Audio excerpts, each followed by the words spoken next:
Listo. Entonces, ahorita lo que vamos a hacer es discutir un poco sobre el texto de Nick Sirnicek, Capitalismo de Plataformas. Y sobre eso vamos a hacer comentarios, cerrar a propósito de lo que en la conferencia que hemos estado la semana pasada de algoritmos, plataformas, etcétera, ¿no? Ya, entonces, al comienzo la lectura, Capitalismo y Plataformas. Y de hecho hay otro autor que habla sobre esto, ¿no? Que Scolari justo nos pasó a Adrián el texto, no solamente Sirnicek, sino también está José Van Dyck, que habla acerca de la conectividad, ¿no? Y habla de la plataforma, entonces ahí están apareciendo teóricos que están cada vez más pensando el tema de la plataforma como una forma de, no solamente de crítica hacia el capital, sino una forma de potencializar, buscar una potencialidad, ¿no? O sea, potencialidad en el sentido de, bueno, vemos que la plataforma no nos es ajena para efectos, no sé, efectos de, no quiere decir revolución, sino para efectos de una toma de acción en todo caso, ¿no? Una toma de acción sea política, crítica, etc. La plataforma no nos es ajena. Bueno, entonces está ese texto de Nick Sirnicek, de del 2018, y lo que vamos a hacer ahorita es un poco hablar de algunas ideas que nos parecen interesantes. Y al comienzo, en el capítulo 1, la larga recesión, Sirnicek hace una introducción hacia un estado de la cuestión previo antes de la emergencia de la plataforma, ¿no? Y va a hablar acerca de estadios, bueno, históricos que se han originado o han propiciado la presencia o la hegemonía de la plataforma. Él señala tres, en todo caso, él señala tres momentos que son, ¿dónde están los tres momentos? Tres momentos. En 1970, ¿no? Después de ya el 68, el mayo 68, toda la revolución, bueno, revolución cultural en todo caso, pero también había una queja contra el capital en el 70, pero también habían efectos de recesión en los años 70, ¿no? O sea, políticas que activaron respuestas culturales o críticas culturales. Después señala los 90 como la caída del boom, ¿no? El boom y la caída de los años 90, ¿no? Y la crisis de 2008, que todos la conocemos, que es la burbuja inmobiliaria, ¿no? Una crisis que es básicamente que fue producto de la deuda, ¿no? La capacidad de hacer una respuesta o inflar el capital en sentido de los bonos, en sentido financiero, ¿no? Fue digamos, una inflación intangible de los mismos procesos económicos del capital, ¿no? Creo que ahí también habla sobre que cada uno de esos estadios tenía una especie de materia prima. Sí, ¿no? Habla del boom, bueno, primero la crisis de los 90, de los 70, perdón, que va a hablar acerca de la posguerra, ¿no? Que básicamente lo que va a decir es, uno, que el modelo de negocios y la naturaleza del empleo, ¿no? Va a hablar acerca del tipo de modelo de negocio que después de la devastación de la Segunda Guerra Mundial. Básicamente la producción masiva, masificada. Lo que yo veo en esta época también es el paso del Fordismo al post-Fordismo, ¿no? Pero culturalmente lo que más me interesa a mí, por ejemplo, es la idea o sea, se empiezan a quebrar una suma de simbolismos culturales, estereotipos, críticas digamos, o la reproducción de la sexualidad, ¿no? Discursos sobre la reproducción que tenía el Estado francés con respecto a las personas, con respecto a quitar o hacer menos o circular cada vez menos los anticonceptivos, ¿no? O sea, ya no circulamos los anticonceptivos. ¿Y esto por qué? Porque hay una ideología del Estado que está fundamentando lo que es básicamente una idea sobre la reproducción, ¿no? El sexo es para la reproducción. Entonces ahí se activan todas estas figuras de reaccionarias como las feministas anarquistas o toda esta gente de los 70. Después está el boom y la caída.com. ¿A ti qué te parece que es esto? ¿Qué les parece esta parte? Bueno, lo que a mí me pareció interesante es que primero crecimiento, ganancias después. Eso es lo que me parece interesante del modelo de aquí, ¿no? Antes yo quería comentar algo Sí. de la propia introducción, que es bacán lo que él menciona, que señala, o sea, no están las páginas acá, ¿no? Pero dice, la economía digital se presenta como un ideal que puede legitimar más ampliamente el capitalismo contemporáneo. Entonces, en esa idea de legitimar, claro, el capital se presenta como o sea, se presenta en toda su mistificación, ¿sí? Y esa mistificación implica o sea, el borrar la ecuación capital-trabajo, ¿sí? Porque asume como que ya no hay trabajo directo Entonces todo es digital, todo es capital, ¿no? Entonces, esa es una completa mistificación del capital en términos de su propuesta ideológica, ¿no? Ajá. Y eso es lo que se encuentra mucho dentro del discurso de las economías digitales. Ujú. Como hay una, claro, no hay una distinción entre la producción de laboral y la producción del capital mismo, ¿no? Claro, como si la economía digital no fuese trabajo. Claro, como si la economía digital, o sea, como si existía, por ejemplo, en la producción, digamos, fordista, ¿no? Donde sí hay un trabajo que está, por aparte, teorizado incluso, Claro. aparte de la producción de capital. Cuando la economía digital es también fuerza productiva, pues. Mm. O sea, eso del trabajo inmaterial es, o sea, que bien entre comillas, ¿no? O sea, es trabajo, Ah, pues. claro, lo que dicen es, claro, lo que dice Negri o estos autores de italianos es que básicamente lo que está pasando ahora es esta idea de que el trabajo se vuelve inmaterial en el sentido en que puedes hacer o puedes, por ejemplo, el autoempleo, ¿no? O sea, la idea de crear o hacer trabajos o tipos de trabajos que no impliquen, que impliquen solamente el puro conocimiento, ¿no? O sea, que pues el creativo publicitario, ponte, ¿no? El creativo publicitario ahí está atravesado por una lógica de trabajo inmaterial, de alguna manera, ¿no? No es alguien que produce un producto necesariamente, sino que va a producir conocimiento, ¿no? Y eso y él lo Claro, porque ese discurso acá es bien viejo en el sentido, lo tienes con, ¿cómo es? Peter Drucker, ¿no? La economía del conocimiento, el capital del conocimiento, ¿no? Todo eso ahí, que justamente es el discurso en el cual el trabajo desaparece como parte de la ecuación capital-trabajo, ¿no? Y eso es, digamos, un discurso muy propio del capital, Lo ¿no? va a decir después, ¿no? Va a decir que en el mundo digital, y es lo que conversamos la otra vez, que había...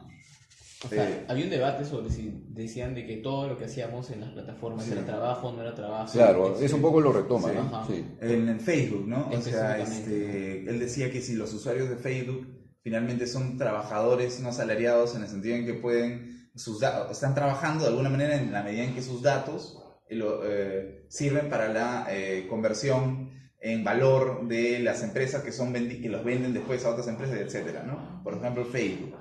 Y él va a criticar después eso, ¿no? Pero sí, o sea, la idea de la borradura entre capital y el trabajo, ¿no? Y ahora, y esto directamente está trabajando ya el tema de incluso la puesta en escena del sujeto, ¿no? O sea, quién eres tú dentro de este proceso, ¿no? Ah, bueno, es un engranaje más, ¿no? Claro, porque aquí dentro de esta idea de la economía del capital la economía digital, claro, al romperse la ecuación capital-trabajo ya no hay lucha, ¿sí? Claro. Ya no hay lucha de clases, por ejemplo, ¿no? Porque todo es ya producción de conocimiento, todo es difusión de conocimiento, entonces ya no hay lucha de clases. Claro, somos una pieza de la maquinaria, ¿no? Y además creo que otra parte importante es que justamente los modelos de plataformas son los más complejos y los más fuertes a nivel de construcción de infraestructura en general son los que menos conoce la gente, pero son los que vimos justamente el sábado, Sí, mañas, que son programas locazos que la mayoría de gente promedio no tiene idea de que existen, pero existen porque Claro. hay tanta cantidad de data que tienen que al menos aparentar que hay ciertas cosas más públicas. Claro, sí. Pero el otro día estaba viendo la película de Snowden en esto y también hay programas más locazos que han existido, solo que este tipo de sistemas de control no pasan por nuestra lógica dialéctica de trabajo, gente que lucha contra el sistema, porque si te has dado cuenta la mayoría Claro. de gente revolucionaria no toca esas temáticas porque no las considera como realmente las verdaderas tentáculos de capital. Claro, y como es un espacio de interacción, o sea, es el diseño de un entorno de interacción, funciona muy bien con la idea de la libertad, ¿no? Entonces hay la libertad que tú puedes tener en La el libertad entorno de de la interacción. nube, por ejemplo. Claro, ¿no? Sí. La libertad de poder no solo expresarte, pero también de poder o confiar en en la plataforma, en dejar cookies para seguir interactuando, lo que sea. Pero el asunto de que eres libre estando aquí, ¿no? Claro. Y no solo de las personas, sino también de las compañías, porque justamente lo que menciona en parte es que, o sea, hay que empresas que lo que están haciendo es crear servicios para otras empresas donde de alguna manera ese negocio sí es un cambio de servicio, pero al mismo tiempo ellos están teniendo también sus datos, los cuales benefician más. Entonces eso es algo también súper complejo de estas plataformas porque antes no existían este tipo de recursos, ¿no? Claro. Ahora él dice, esto se representa en forma estética, ¿no? En la introducción justo dice, bueno, ante este contexto, las ciudades tienen que volverse inteligentes, ¿no? Los negocios deben ser disruptivos, los trabajadores tienen que ser flexibles y los gobiernos deben ser austeros y capaces. En este entorno, quienes trabajan duro pueden sacar ventaja de los cambios y triunfar. O eso es lo que nos dicen. O sea, la figura del... Claro, es la figura del trabajo que ya no está siendo sindicalizado, ni siendo o formando una parte política que critica el capital o que se encuentra dentro del capital, sino que el mismo trabajo se ha vuelto un engranaje que hace efectivo el capital en el sentido en que ya no es algo distinto a él, ¿no? Claro. Es una producción más del capital, ¿no? Claro. Por eso la idea fuerte de la meritocracia, pues. Claro. Es la meritocracia la que te va a llevar a, ¿no?, desarrollarte en este entorno, ¿no? Claro. Entonces ahí no hay lucha, pues, Claro, porque claro. depende, o sea, las luchas son individuales, ¿no? Entonces ya no hay posibilidad de unión, ¿no? Claro. O de un sentido de enajenación compartido, ¿no? Porque ya cada quien está enfocado en su propio objetivo, Claro. ¿no? Y sobre o sea, históricamente el mercado lo que hace, o lo que ha hecho es tratar de apoderarse de cosas que no le pertenecen en naturaleza. O sea, Claro, la interacción humana. La interacción. Las han digitalizado y, como te digo, quien primero llega a digitalizar eso es quien tiende Claro. a ese monopolio, ¿no? Quien diseña el algoritmo, ¿no? que enseña el algoritmo. Es lo que va explicando también, ¿no? Que en realidad el business ya ni siquiera es, o sea, parte de algunas plataformas es generar las redes, pero otros ya se han centrado en crear la infraestructura como que de la digitalización de industrias manufacturadas, por ejemplo, que es lo que dice que esas son las empresas que ahorita están ganando más que las austeras o las de publicidad como las de Facebook, ¿no? Que son las que hemos visto el sábado. Sí, claro. O sea, se construyen plataformas para tratar de apoderarse de cosas que te son en principio ajenas al mercado. Y eso me parece genial, porque cuando hablamos de los medios también, los medios no les pertenecen, o la creación mediática no le pertenece al mercado. Pero el mercado ha hecho utiliza dentro de su engranaje a los medios, que nos da la ilusión de que los medios son capitalistas, ¿no? Por ejemplo, y hay gente pues que son, digamos, que tienen esta crítica a los medios que son anarcoludistas, ¿no? Que, no, yo no uso medios porque eso es el capital, ¿no? O sea, el apoderamiento, o sea, los objetos no son capitalistas, sino más bien están siendo apoderados por maquinizaciones capitalistas, que es otra cosa. El trabajo es lo mismo. El trabajo no le pertenece al capital, ¿no? No. El trabajo es pero llegamos al punto en donde el trabajo ya, en el capitalismo en plataformas, básicamente ya es una toma la pieza forma, más, ¿no? Toma la forma. Se presenta bajo la forma. Se presenta bajo la forma de trabajo, ¿no? Y por eso que trabajar nos resulta, en la percepción, yo veo el punto un poco semiótico, se presenta como una estética negativa, ¿no? Ay, trabajar, ¿no? O sea, como si no produciera más valor, ay, que estoy harto del trabajo. Esta idea de que el trabajo es negativo precisamente por la borradura entre capital y trabajo. Sí, y esto pasa en el posfordismo de alguna manera, ¿no? O en el capitalismo en plataformas. Y bueno, y para regresar al, bueno, habla de la crisis del 2008, pero eso a mí más me parece un buen contexto histórico, ¿no? De cómo aparece la plataforma. Creo que ahí en parte del contexto histórico es importante resaltar esa transición de estas economías de primero crecen, luego ganancias, porque en realidad en esa época lo que pasaba es que, o sea, no había una industria digital en la que se invierta en acciones, ¿no? O sea, Nasdaq, que es una de las categorías que tenían ahí, estaba conformada por otras empresas, pero hasta que empiezan a salir tipo Yahoo, una de las compañías que tenía un culo de webs para buscar parejas también cotizada en bolsa, que luego compró Tinder ahorita, pero son empresas que su único recurso que era capitalizar era una web. Entonces, obviamente eso estaba sujeto a las variables de a un mercado totalmente nuevo.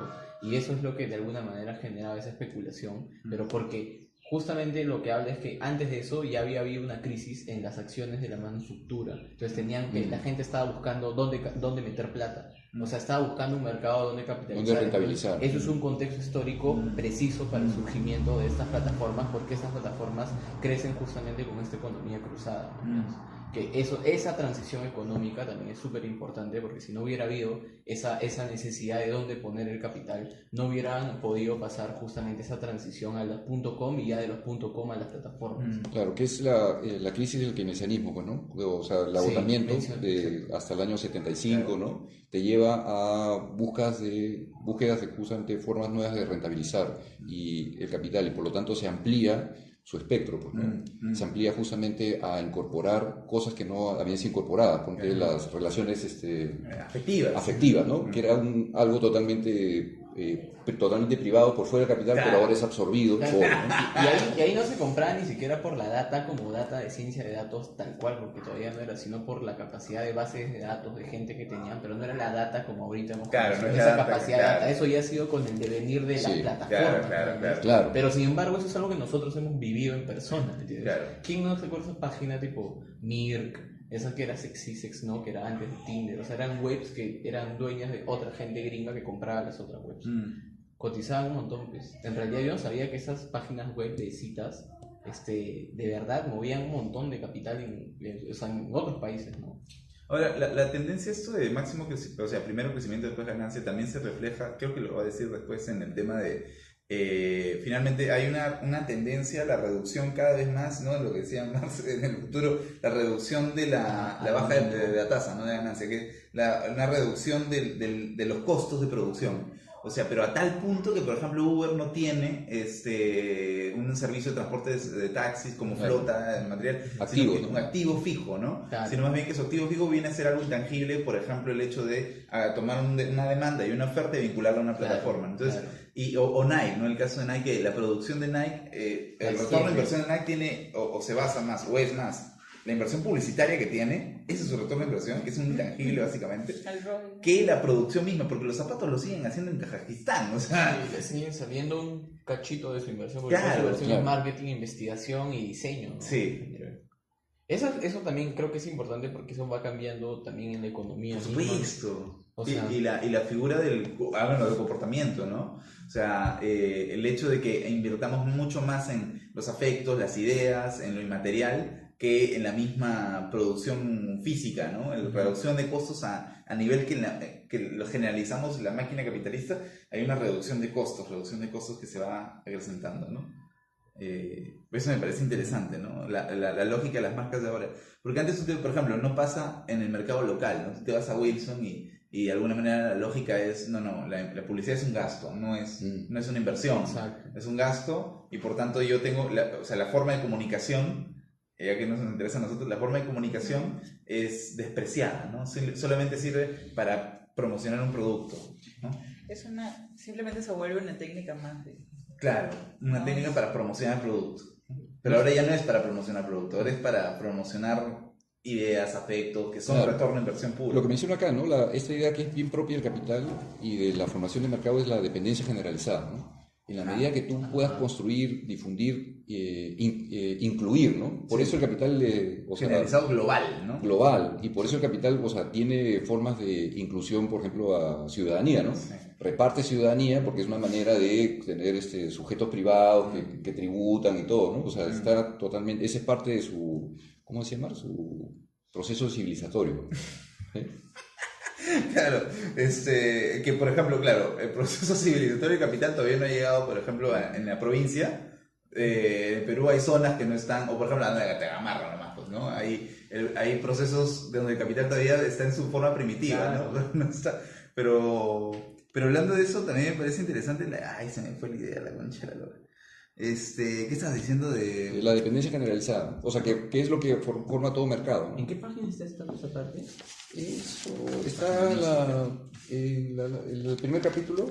Ahí estamos en el primer capítulo. Ya, porque ahí habla un poco sobre los modelos de negocio también, Sí. ¿no? Porque los modelos de negocio han cambiado porque supuestamente no estaban diseñados ni para generar ni para utilizar los datos. Claro. Entonces eso también va cambiando muchísimo las propias industrias nuevas, pero también las industrias antiguas, ¿no? Que empiezan a replantearse desde otra perspectiva. Sí. Que es lo que usualmente acá aún no ha pasado en ciertas industrias, ¿no? O sea, que ahí existen ejemplos, ¿no? Tipo los chips RFID, ¿qué otra cosa? Bueno, lo de los taxis, pero es como que acá recién estamos viendo plataformas de ciertos tipos, pero lo que va pasando es que la economía va necesariamente considerando que necesita apropiarse de la digitalización de ciertas industrias clave. Ahora, Pero ya. no le queda más remedio también. Claro, porque es que si no lo hacen ellos, alguien más lo va a hacer. Claro.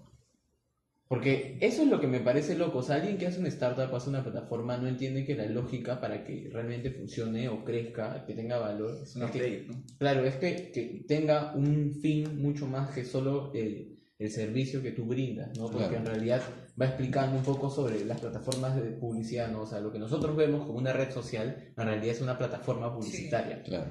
Entonces es un signo. Porque el servicio puede ser intercambiable por otro portador de servicio. Entonces, o sea, o por otra... O sea, ¿qué hace que tú escojas un portador de servicio de otro si brindan lo mismo en términos de... Tú estás aportando a la valorización de esa industria lo mismo que aportarías aquí. Tiene que haber un plus adicional, que es justamente todo esto llamado, entre comillas, intangible, en el cual tú veas el desarrollo, o sea, involucrarte en eso porque te aporta algo adicional. O sea, ponte, acá ellos cuando se han apropiado, por ejemplo, dicen, ¿no? Que es una plataforma, es es una interacción de dos actores o más, llevada digitalmente. Eso de alguna manera es lo que Facebook capitalizó, Claro. primero que todos, lo hizo tanto creando ese punto de ese efecto red, a Claro. un nivel en que ya alguien no puede ser parte de otra red porque si todos mis amigos están ahí, yo por Sí. ahí voy a ir, pero su negocio no era de alguna manera hacer eso, sino que ellos se dieron cuenta que los datos le daban más valor y que la gente se meta por ya la experiencia de usuario, que es otra cosa, que es la que iban haciendo que retengan a la gente. La que fidelización, pues. Obvio, o sea, es un trabajo que justamente no se podía hacer en cualquier otra industria porque su modelo de negocio no estaba basado en eso, sino simplemente en la producción, ejecución. Es más, ahí lo dice, ¿no? Es como que producción, elaboración de producto y fabricación y ni siquiera a veces se preocupaban en el postventa. Pero ahora con los datos sí te preocupas. Incluso, o sea, eso es lo que hace que Facebook sea una plataforma publicitaria, porque se dieron cuenta que el negocio eran los datos de toda esa interacción Claro. digitalizada, man, ya. Ese era el verdadero fin de esa plataforma que nosotros vemos como una red social. Claro. Ahora, y aquí yo le meto el conceptito. A mí me parece que el concepto del que estamos justo hablando es ese tema, ¿no? La capacidad de generalización que tiene el capitalismo plataforma, el capitalismo en general, pero es una generalización que va a tomar cosas que le son impropias, ¿no? Y el tema de lo que tú decías, ¿no? Facebook lo que hace es el crecimiento de Facebook es posibilitado únicamente por el reconocimiento de data de consumidores en el mercado que le permite hacer productos, su sistema de productos que permite responder esas demandas. Ahora, eso yo lo vería como un concepto de update, ¿no? O sea, el update es la actualización, ¿no? Actualizar algo significa, en el capital, cómo puedes tomar algo de lo impropio, ¿no? O sea, hay algo impropio que ha crecido. Bueno, para yo generalizar más mi negocio, mi modelo de negocio, hago una actualización para acoplarlo, ¿no? Axiomatizarlo, agregarlo, ¿no? Y así yo empiezo a crecer. La figura del update es genial, porque es lo que decía Foucault, por ejemplo, ¿no? Cuando Foucault dice el discurso se institucionaliza por el comentario. Por ejemplo, Platón, leemos a Platón y hacemos comentarios de Platón, ¿no? Hacemos glosas a Platón, hablamos sobre Platón y le agregamos la perspectiva de Platón, o sea, seguimos agregando a más cosas en vez de cambiar algo o de hacer otro tipo de organización. Entonces, lo que me parece interesante de esto es como dos cosas. Uno, que el update es una forma para retardar la acción política o la acción, si quieres, Las actualizaciones. las actualizaciones, ¿no? Son formas para retardar algo, ¿no? Me queda la idea esta de Marx de siempre de agregarle una pieza más a la máquina es retardar la emergencia de la revolución proletaria. O sea, la idea de agregarle más piezas. Sí, update. definitivamente. Y dos, que siempre el problema ante esto es que la crítica, o al menos la crítica intelectual, académica, siempre llega tarde a eso. O sea, nunca está en el momento de la axiomatización, sino va a llegar tarde siempre, cuando ya está axiomatizado, cuando ya está generalizado, y ahí recién se pone. Entonces, un poco, creo, del grupo es no llegar antes, sino, o sea, En el momento. El intervalo. Cuando El intervalo. de verdad hubieran ido a la charla de ese día esta flaca Vivian, porque en realidad era muy buena su lógica de, por ejemplo, ella antes de empezar a explicar el tema partió de una base epistemológica que hablaba sobre la comprensión de la realidad y del mundo, ¿no? Y es que mucha gente, es como que muchos académicos, de hecho, que en realidad era parte de eso, es que definían su análisis del mundo como lo que está, ¿entiendes? Pero ella hablaba de una definición mucho más baja que era que la realidad era lo dándose, era lo que era lo dado dándose en ese momento, man, ¿ya? Porque es como que es algo que de alguna manera mientras tú lo ves, eso va a seguir siendo. Entonces el análisis de las muchas cosas simplemente se han aferrado en ese punto específico y no considerarlas como sujetas a un producto que se está dando en ese momento y que tiene una consecuencia previa. Entonces, en el caso de las plataformas, como te digo, para Zuckerberg y toda la gente, ellos lo que estaban haciendo era mover su causa y su propósito, Sí. que era conectar a la gente, Mm. que hizo que desarrollen algoritmos que iban a 3 objetivos claros, mañas. Retenerte en la plataforma es uno de los objetivos. El segundo objetivo es que tú tengas la necesidad de querer reingresar. Claro. Y la tercera opción creo que era que también tú dejes más cosas, como que Claro. interactúes más. Claro, ¿ya? dejes más datos, ¿no? Más Interactúes, registro de exacto, eso. es que, o sea, más que datos es interacción, que para ellos es data, Es datos, sí. porque su modelo de negocio es analizar la data para venderla, publicidad, pero también para hacer mejor su plataforma. Y ese era su ciclo de evolución, que obviamente no estaba malintencionado en un sentido, pero al mismo tiempo sí estaba malintencionado para los que sí conocen el capital. Es lo que yo Claro. te decía que se llama smart money, porque el dinero inteligente no piensa en el ahorita, ¿no? Es como un alquiler, tú piensas en alquiler pensando en el futuro, no en el pasado. Entonces, por eso esos capitales, o sea, yo creo que esa es la crítica que a veces no consideran los que analizan estas cosas, porque critican la perspectiva de quien inyecta el capital, pero no quienes son los que aceleran de alguna manera el capital, que son los verdaderos revolucionarios. ¿no?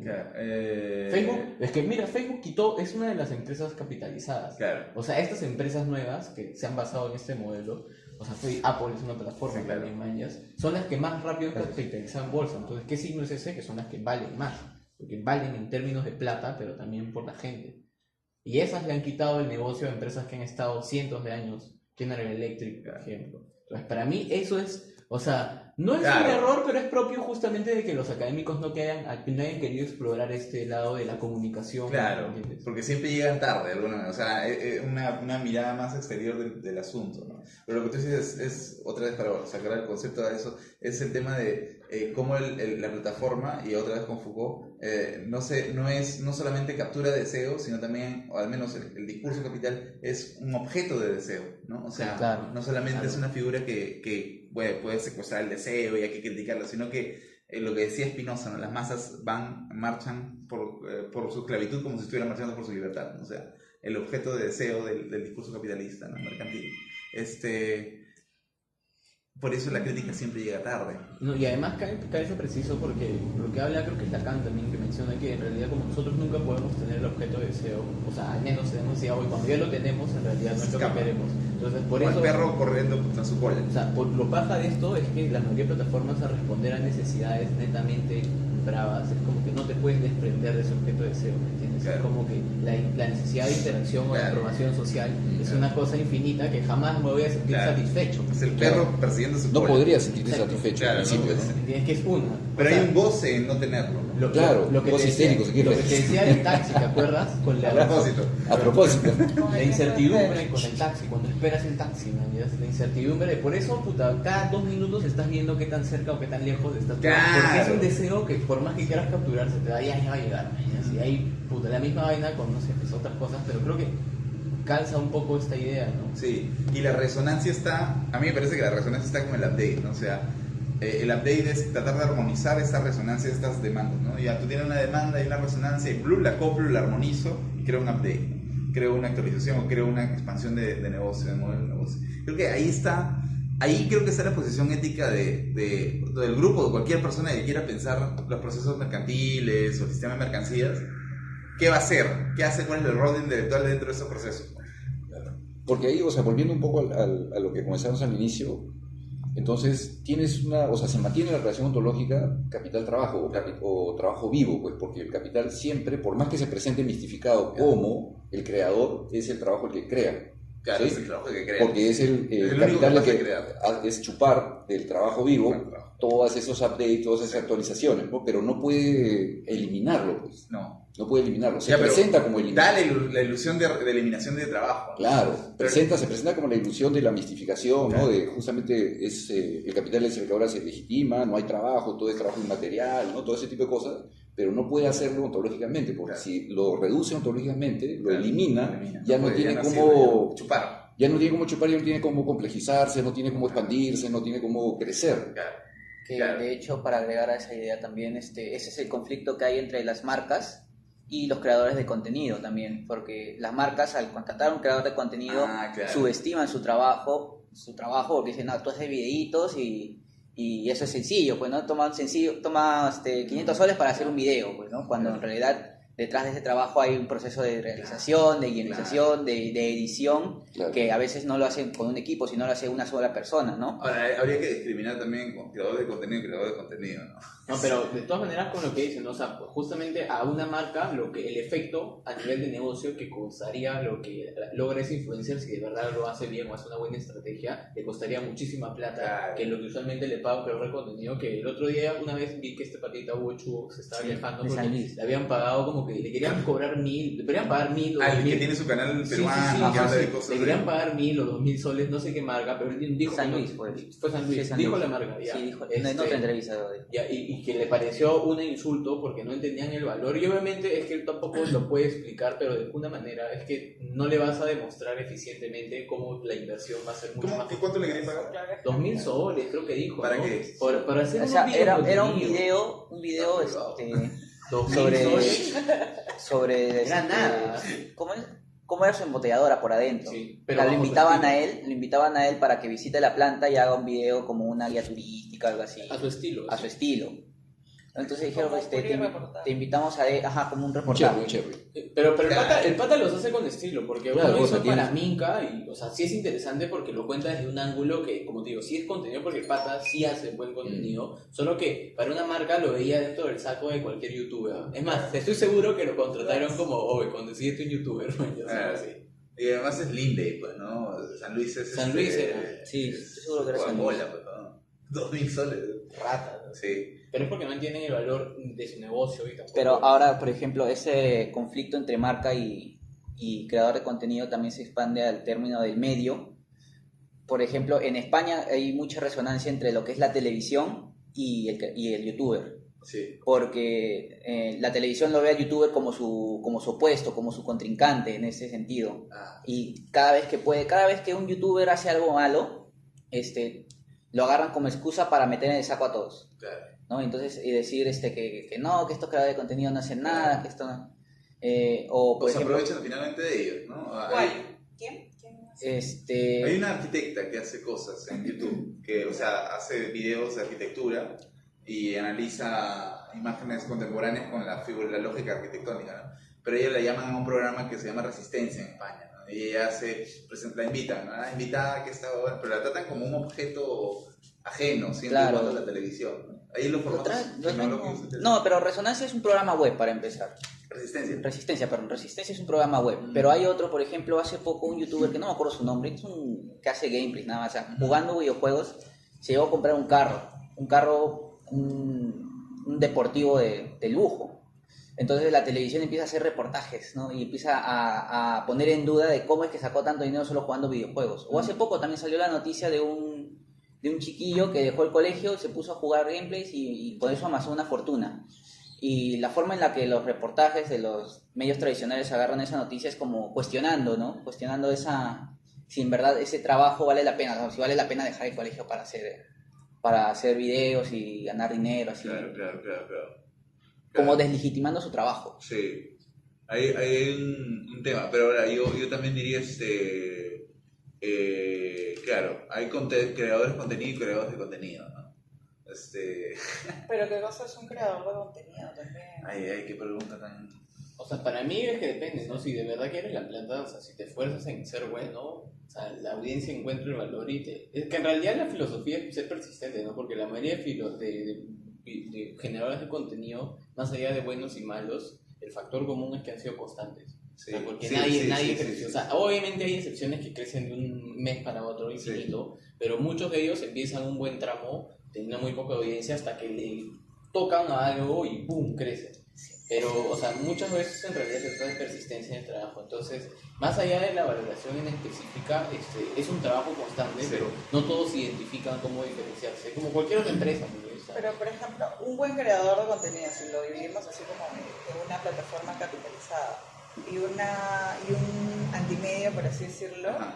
un buen creador de contenido es aquel que te va a ayudar a crear el concepto de marca o a vender tu marca o a venderlo, tu propósito, tu producto, Mientras que en un medio que puede ser un antimedio, que por ahí surge, podría ser una narrativa con un activismo político coherente, ¿no? Mejor armado, Claro. un discurso con signos y símbolos mejores armados. Pero tú podrías un ejemplo de eso. Por ejemplo, Henry Jenkins, el otro día estaba leyendo más, en verdad, la publicidad siempre ha existido lo que es 360, ¿no? Lo que nosotros nos ha enseñado, publicidad, economía, Sí. eso sí debería ser multiplataforma. Pero Henry Jenkins, que de una manera agarró y aterrizó lo de Transmedia, él sí dijo que nacía o creaba un poco ese nuevo concepto de Transmedia como algo antimedio, ¿no? Porque él decía que sí, es como que no vayamos justamente a crear contenidos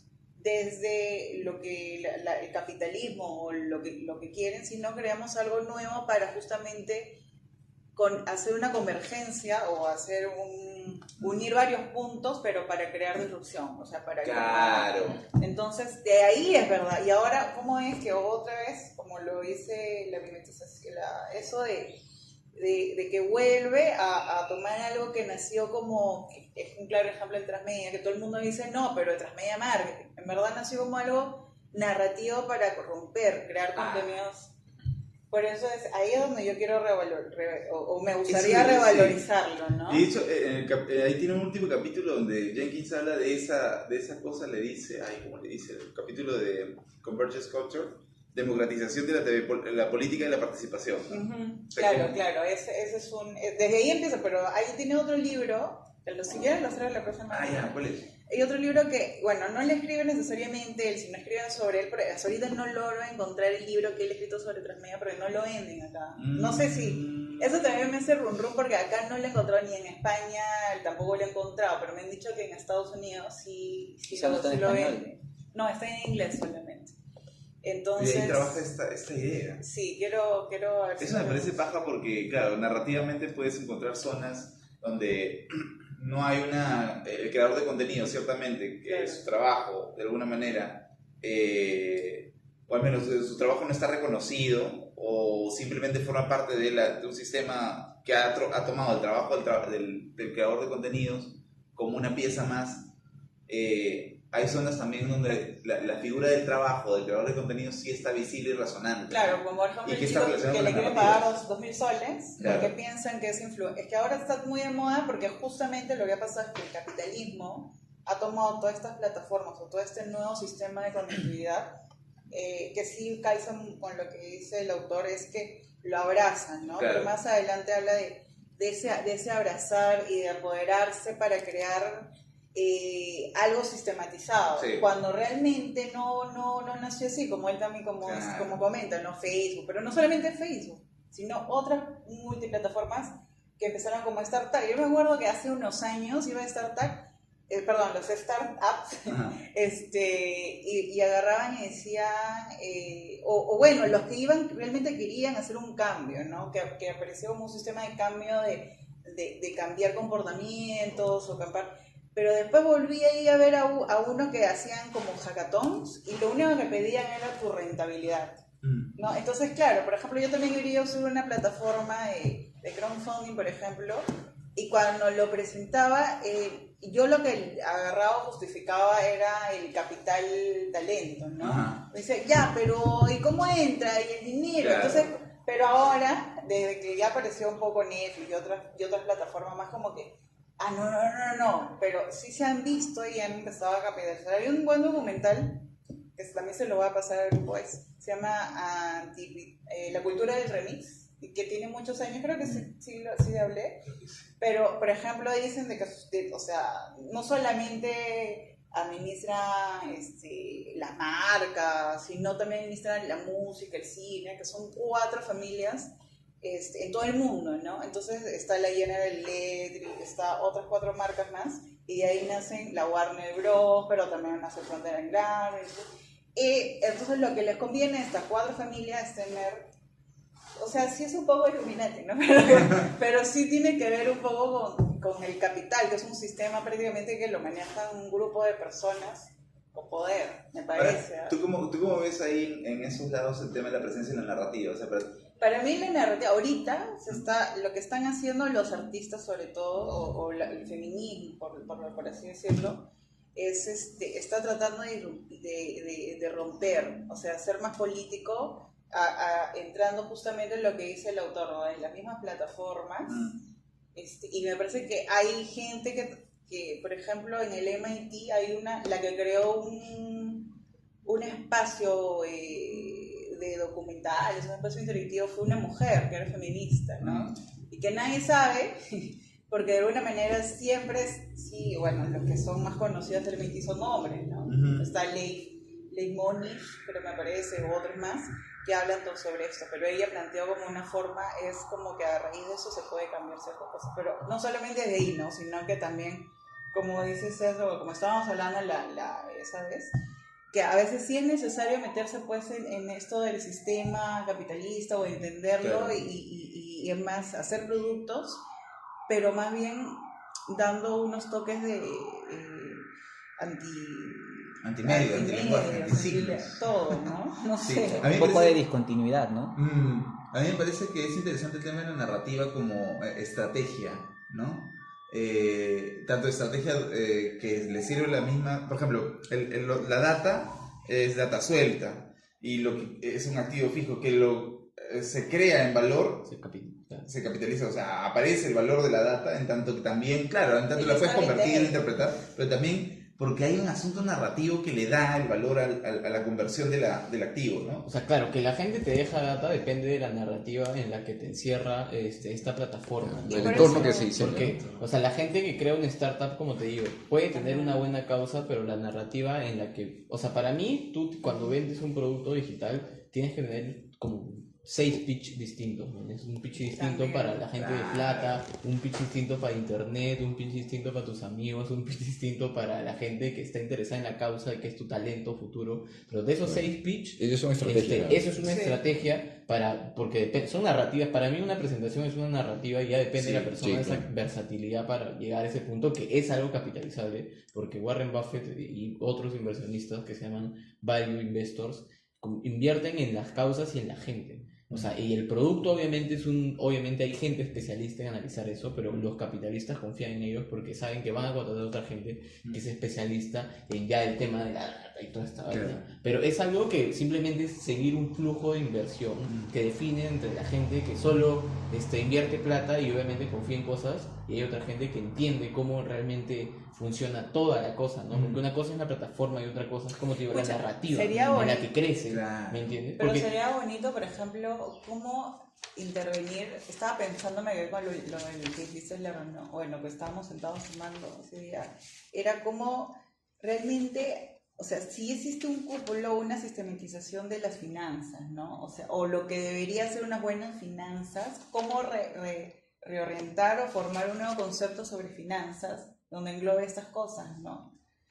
Justamente porque los que vienen, los financistas que vienen y te ponen el dinero, tienen un modo de pensar único, estandarizado, claro. ¿no? Entonces, ¿cómo haces que entiendan justamente para que invierta en algo que no necesariamente tiene que tener un sistema de retorno económico, ¿no? Es que yo creo que sí debería tener, pero el tema es cómo se define, porque justamente para pasarlo a esa narrativa tienes que entender cómo. Yo al menos, o sea, si no hubiera leído este libro de Capitalismo en Plataformas y no hubiera ido a la reunión, no me hubiera dado cuenta que en realidad tú puedes comercializar más por una plataforma entendiendo la data posible que puedes sacar. Pero eso también es una narrativa. Por ejemplo, lo que decía el que creó en la denuncia, lo del lenguaje modal. ¿Él está pensando eso?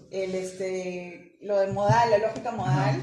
Él dice que eso es un lenguaje, eso es una narrativa. Es más, el hombre estaba loco, por eso yo quiero que alguien venga y me explique realmente cómo es. No, sí, es que de hecho pero justamente, y lo que planteaba esta tía, que es otra loca, es justamente que desde ahí, entonces ahí está inmerso también los algoritmos, está inmerso todo pero por ejemplo, el lenguaje de programación es un lenguaje narrativa. Cuando el pata, por ejemplo, el BCP decía, bueno, he creado un software, una plataforma en que permite las denuncias de los usuarios de BCP, las meten en el sistema, y yo empiezo a crear una narrativa de respuestas Claro. y le indico a la programación, es una narrativa, una macronarrativa de O sea, la empresa. sí, es que es una narrativa, pero como te digo, eso para quien no identifica eso como una Eso, narrativa, eso, ese es el exacto, es problema, ¿no? O sea, difícil. ya seas un empresario Claro. que no entiende por qué debería invertir en eso, como tú que haces una startup, pero no tienes ni idea la capacidad, o sea, en vez de venderle la causa, véndele la potencialidad de data que puede ser para ser eficiente la industria. Claro. Como yo te decía, Claro, el producto para que, alguien lo que yo te digo, cerrado. o sea, si meto más compañías privadas, públicas, de esas, porque lo que voy a hacer es darle más data para hacer más eficiente la hora en la que te salgan los buses a la calle. Porque en vez de que tengan buses vacíos, les digo que mejor tengan buses de menor cantidad a las horas específicas, porque yo les he provisto esa data, pero en el fondo mi producto digital no sirve para eso, sirve para que la gente se sienta más segura y salga en menos tiempo al paradero. Claro. ¿Me entiendes? Pero ese pitch, o sea, simplemente yo lo adecuo porque si yo no hubiera sabido que esa data va a tener un valor real y no lo ponía en la narrativa correcta, simplemente no hubiera existido ni siquiera para extraerse ni para venderse. Simplemente se hubiera perdido porque simplemente era una opción más, pero no había nadie que entendía que era esa interacción se podía configurar en data, Claro. que una vez capitalizada ya y traducida narrativamente para un inversionista en sus términos de costo-beneficio, Claro. ya tenía valor y al mismo tiempo me podía apropiar de toda la industria de transporte público y podría ya hacer que dependan de mí las otras empresas más chicas que todavía no son empresas tipo grandes, ¿me entiendes? Y si el discurso, o sea, digamos, como vimos, ¿no?, en la conferencia, el pata decía, tienes que saber programar, ¿no? Esa era la consigna, sabe programar, y Pero para no saber sé, ni programar, siquiera él sabe para tiene qué. que saber, no, él decía, hay que saber programar, pero para eso hay que saber cálculo, o sea, tienes que saber dominar la técnica, Claro, eso es para lo que- para estar en la voluntad de verdad, ¿no?, del discurso oficial. Ahora, lo que me parece interesante también es que, claro, Es una técnica que tiene una narrativa ya, pues. Claro. La narrativa de la productividad, de la Exacto. O sea, funcionalidad. de la eficiencia. Exacto. La de la eficiencia, Sí, pero- que es pero- lo que se obvia, pues. exacto. Pero lo que volvemos es al cómo, es lo que está arriba, la idea, lo que lo mueve, las buenas ideas, los buenos conceptos. Claro. O sea, eso sigue siendo técnica aún. Sí, eso es lo que justo yo quería Pero ir. ¿cómo llegas tú? O sea, si de verdad dominas todo, ya eres Dios, pues, ¿no? O sea, Claro. si dominas el lenguaje, si encima eres el que eres Marx, no sé. Sí, claro. Que dominas el lenguaje de programación, o sea, estaríamos viviendo de repente otra época, ¿no? Claro, pero aguanta. Pero, Claro. pero ahí también sería, o sea, ahí también tendremos que ver qué cosas es, en todo caso, capitalismo hoy, o cuáles son las características del capitalismo hoy para ver si es autoritario, no sería autoritario, en qué medidas siguen emergiendo o abrazando a lo nuevo que sale, no sé. Claro, claro, hay varias ideas, pero para seguir con la idea, tú decías, claro, o sea, es la forma en cómo se crean narrativas para poder, sobre la programación, para poder seguir generalizando o expandiendo o haciendo upgrade. Pero lo que yo iba era el tema que es interesante, de que si para el lenguaje técnico, para las personas que están administrando la generalización del capital, es la programación, la condición de posibilidad para esta upgrade, para esta generalización, me parece que la forma de conversión en realidad no es tanto saber programar, sino crear una narrativa de esa programación. Y ahora yo digo... El seteo. El seteo, que O es sea, una narrativa. claro, Ahora, claro. pero yo digo para tener una idea, entonces, pero la narrativa no solamente, o sea, no es la programación, es la narrativa sobre la programación. Y yo digo, será también la narrativa... O sea, la narrativa que crean las personas sin saber programar. Eso también me parece un sistema... Eso es los mundos. Es que- el es que- mundo. Por eso cuando hablan de narrativas, no hablan de narrativas, Mm. te hablan de mundos, Claro. ¿no? Porque va mediante un mundo, vas creando otro mundo, y es como así se crea también el concepto como mi amigo Jenkins habla, ¿no? De los mundos. No que ahora se ha Es que transdimensionalizado. también hay algo importante porque el perfil de persona, ¿me entiendes? Que de alguna manera puede llegar a ese punto es bastante complejo y no es muy usual, ¿me entiendes? Porque es una gente que mezcla las ciencias con los negocios y con de alguna manera una visión un poco más o sea, es que es De más negocio como de comunicador, de Peter comunicador. Drucker, esa gente, o sea, es que vendría a ser comunicador, pero para ellos es alguien que de verdad sabe hacer negocios, en serio, porque alguien que sabe Para hacer ellos. negocios. Es que si ves lo que enseñan en las escuelas de negocios Bueno, de Harvard, eso es. están a años luz de lo que acá nosotros Sí, entendemos sí, sí. como management. Pero es como que el management de allá con la ingeniería es un perfil súper complejo porque ese management ya entiende muy bien qué es marketing, entiende muy bien que es un modelo de negocio real, no una empresa. Entonces son de alguna manera perfiles que hoy por hoy acá es bastante raro, ¿me entiendes? Porque hay gente que es muy ducha creando narrativas para venderte una idea, pero no tiene capacidad de profundizar en la capacidad de la ciencia y la tecnología. Solo tiene una persona que hace esa chamba, pero tampoco es que esa persona esté tan metida leyendo capitalismo de plataformas o que sea un expertísimo en data science, ¿me entiendes? Porque solo llegan todos nosotros deberíamos ser esa persona. O sea, toda esa información sintetizada deberíamos dársela para poner un artículo tan simple. Es como que no construyes una app, vas a fracasar. ¿Entiendes? Y explicas por qué la mayoría de apps tienden a fracasar y que no te creas el cuento del emprendedor justo, porque mientras no entiendas realmente una plataforma, no entiendas cuál es el valor real para esto, simplemente estás jugando con perder tu plata mensualmente, porque eso pasa con muchas startups, no sobreviven más de 5 años. Que no solo en aplicaciones, en negocios físicos también pasa. Claro, y en webs, o sea, eso creo que es un aporte de valor que podríamos hacer nosotros, porque eso es propio desde el conocimiento, tanto del que esté interesado en hacer empresa, quien está decidiendo invertir también, porque hay gente que quiere invertir, pero no hay nadie que los asesore, ¿no? O sea, desde esa perspectiva. Por ejemplo, haciendo con lo que dice César, un paralelismo, por ejemplo, se acomodaría muy bien a lo que nosotros queremos hacer en comunicación, porque como él dice, no existe un perfil que maneje todos estos conceptos y realmente el que podría tener eso es un comunicador, ¿no? Porque el comunicador maneja narrativas, conceptos, maneja tecnología. Ahora, también es cierto, así como en la Escuela de Negocios en Harvard ya estudiantes de ingenierías, los audiovisuales o los comunicadores, hay ingeniería audiovisual, ingeniería de comunicaciones, entonces entienden además otros proyectos. Por ejemplo, por eso que cuando hablan de esto, para mí un referente ahorita es Colombia, ¿no? Porque Colombia lo está tratando de hacer así. Además su investigación no es papers, sino es algo mucho más concentrado, me parece, desde teoría de la comunicación. Pero sería interesante justamente crear como un perfil o un personaje, ya si queremos contar después cómo vender esto, un personaje, un comunicador que tenga toda esta posibilidad, ¿no? De ser un finanzas, un multidisciplinario, pero con coherencia, ¿no? Con esa persona como si lo hubieran... Pero que no sea alguien que te pinche el globo, pero que venga y que te remezca, man. Como que te diga, oye, ya entiendo tu lógica, tu intención desde marketing o tu intención desde cualquier objetivo que tengas a ti como comunicador, pero yo te la voy a hacer replantear, ¿me entiendes? Porque ese es el perfil real de un comunicador que queremos, claro. No un comunicador técnico que diga, bueno, ¿cómo rentabilizo mi plataforma? Sino como que cómo hace un desastre. Es como que cuestiona y optimiza, porque no eres tú quien va a ejecutar todo, ¿no? Tú dependes de un programador, dependes de un diseñador, dependes de otras personas, pero tú vas a cuestionar una forma y la vas a optimizar en base a lo que tú crees, pero de la mano de alguien que sí ejecuta el tema, que puede ser un experto en ingeniería, un experto a nivel gráfico, un experto a nivel de finanzas, que de alguna manera ya te va a entender, porque, o sea, no es que nosotros vamos a saber todo, pero simplemente vamos a ser quien tiene los lentes adecuados, como te digo, para cuestionarse lo correcto y también para optimizar lo correcto.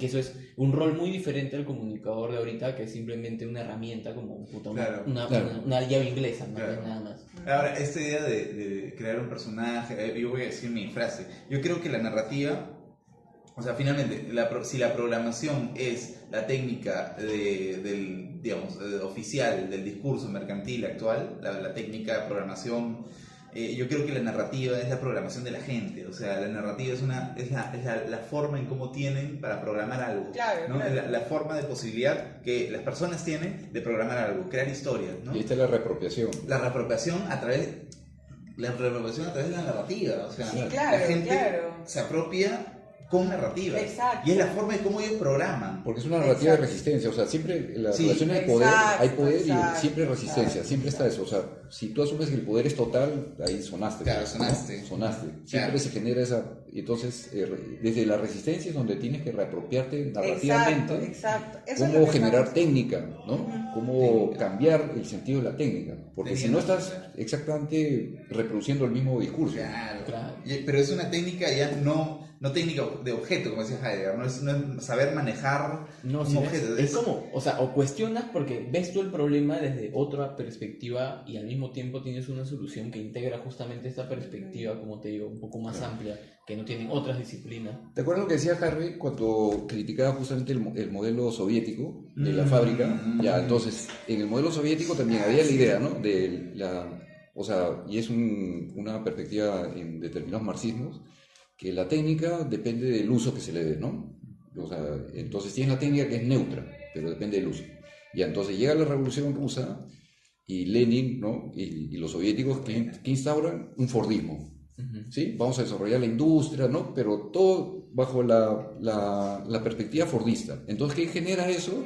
No genera una reapropiación para el trabajador, sino el trabajador es exactamente lo mismo, pero dentro de un sistema político soviético, ¿no? Claro. Con lo cual no hay emancipación ahí, Claro. pues, para nada. Solo han reproducido. Es solamente reproducido con otro sistema político, pero es exactamente el sistema de dominación que tienes con la técnica. Claro. Exacto. Y esa hora es básica, weón. Justo lo hablábamos bastante con Enrique, era el tema de, bueno, mira, lo que pasa es que no basta con decir, bueno, el capitalismo de plataforma está acá y estos son los medios que se usan en el capitalismo de plataforma. Bueno, usémoslos para a través de estos medios crear X cosas, contenidos. Y entonces lo que dice Enrique, aguanta, porque no basta con el hecho de agarrar el medio, ¿no? Y simplemente por el hecho de tener el medio, o saber la programación, o tener el esto, ya te vuelves un creador de contenidos o un agente crítico de revolución. No, sino más bien hay que crear una narrativa al medio, o sea, programar, intervenir esto para que su función, ¿para qué está hecho el vaso? Para tomar agua. Bueno, hay que intervenir el vaso para que no esté hecho o que su función no sea únicamente recibir agua y ser llenado, sino para que pueda tener otro tipo de función.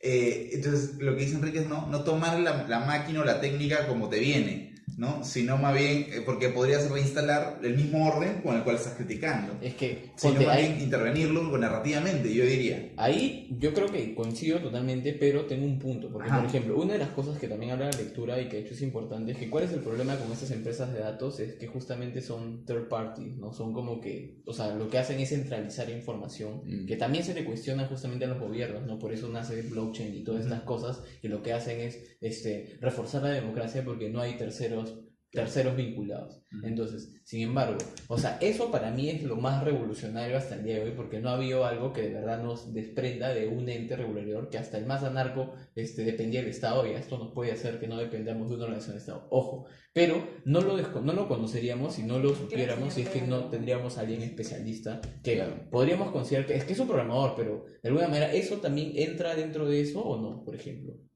O sea, que tengas que conocer, porque para mí, o sea, saber blockchain y estas cosas son cosas que ahorita ya se están apropiando, de hecho, el capital, pero conocerlas y utilizar, por ejemplo, estas tecnologías que harían que de alguna manera los datos no caigan en esto, ¿también calzaría en esta crítica o sí sería algo que no reproduce justamente este modelo capital?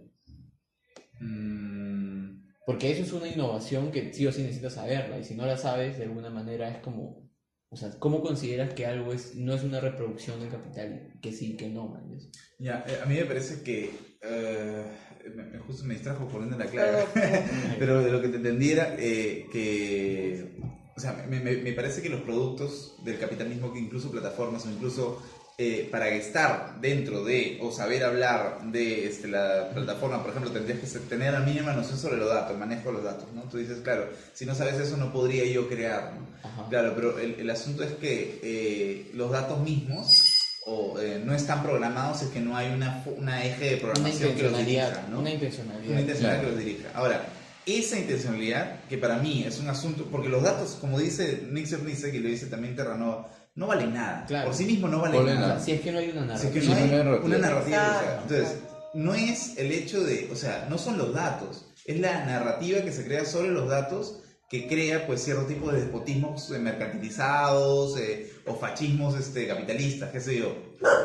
El asunto es que para mí me parece que si vas a apoderarte o vas a meterte a hacer un proceso de innovación en el capitalismo de plataformas, me parece que lo primero que tienes que hacer es cuestionarte sobre la narrativa que estás tomando de esos datos que estás operando, ¿no? Hay una narrativa. Por ejemplo, tú nos has pasado una fuente de data sobre personas de tal a tal edad, ¿no? ya hay una narrativa construida en esos datos que nos ha pasado. Entonces la idea es que si yo utilizo esos datos para construir una investigación, estoy apoderándome también de una narrativa construida de una empresa o de una casa consultora, de lo que sea. Entonces me parece a mí que primero es la intervención sobre esta programación o esta narrativa, le a su nombre, la programación narrativa de los datos, intervenirlos, porque el peligro está en que en el apoderamiento que tengas de estos datos puede pasar de que sigas el flujo por lo cual fueron programados, ¿no? Que es quizás retorno a inversión. Es eso, ¿no? O sea, pero acuérdate que muchas de esas empresas no fueron programadas con ese fin. En realidad su fin es la propuesta de valor que es la que... Por ejemplo, me hablas del Bitcoin, el Bitcoin, ¿no? O sea, la idea de que el Bitcoin no sería el mejor ejemplo porque eso no tiene, o sea, por ejemplo, podría ser Ethereum, que sí es una empresa que lo que hace es proveerte servicio en blockchain. Yeah. Entonces, es una criptomoneda, pero en realidad está sustentada en un proyecto, porque la mayoría de criptomonedas están sustentadas por un proyecto.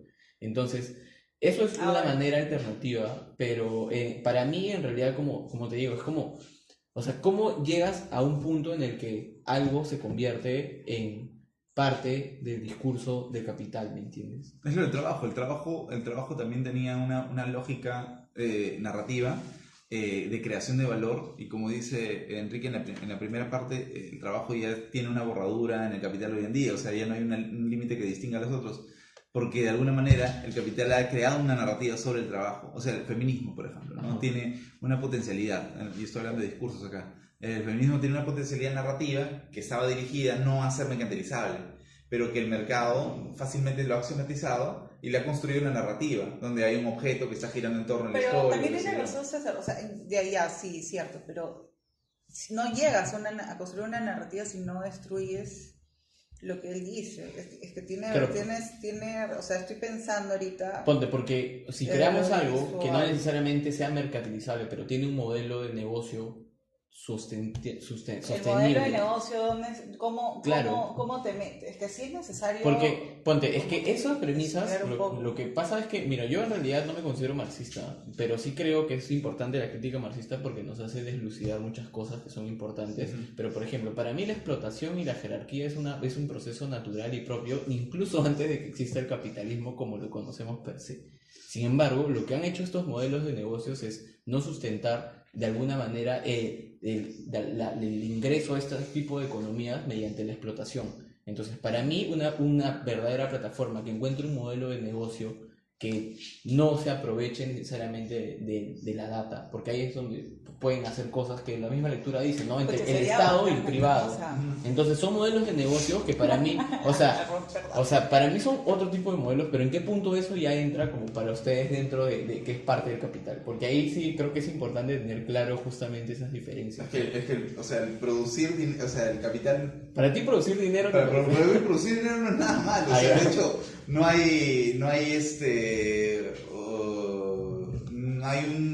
una maldad o una moral en el proceso, sino lo que yo veo es más que todo cuando este proceso puede generar enajenación de trabajo, enajenación de creación, lo que quieras, ¿no? Pero ahora, también me pregunto si es que este modelo de intercambio o circulación de dinero en el que ya no tienes que, digamos, tienes que intercambiar o todo gira en torno a la representación de la moneda, es el único, ¿no? Claro, porque en nuestro caso justamente ahí nosotros tendríamos que ver, o sea, hasta qué punto, porque estoy seguro que esa pregunta también saltaría, ¿no? ¿En qué momento nosotros nos consideramos que ya está el punto en el que eres parte de contribuir al capital en base a este sistema nuevo? O en qué momento eres, ¿no? Claro, porque ahí es como que es un ¿Cómo punto... hacemos que no nos toman?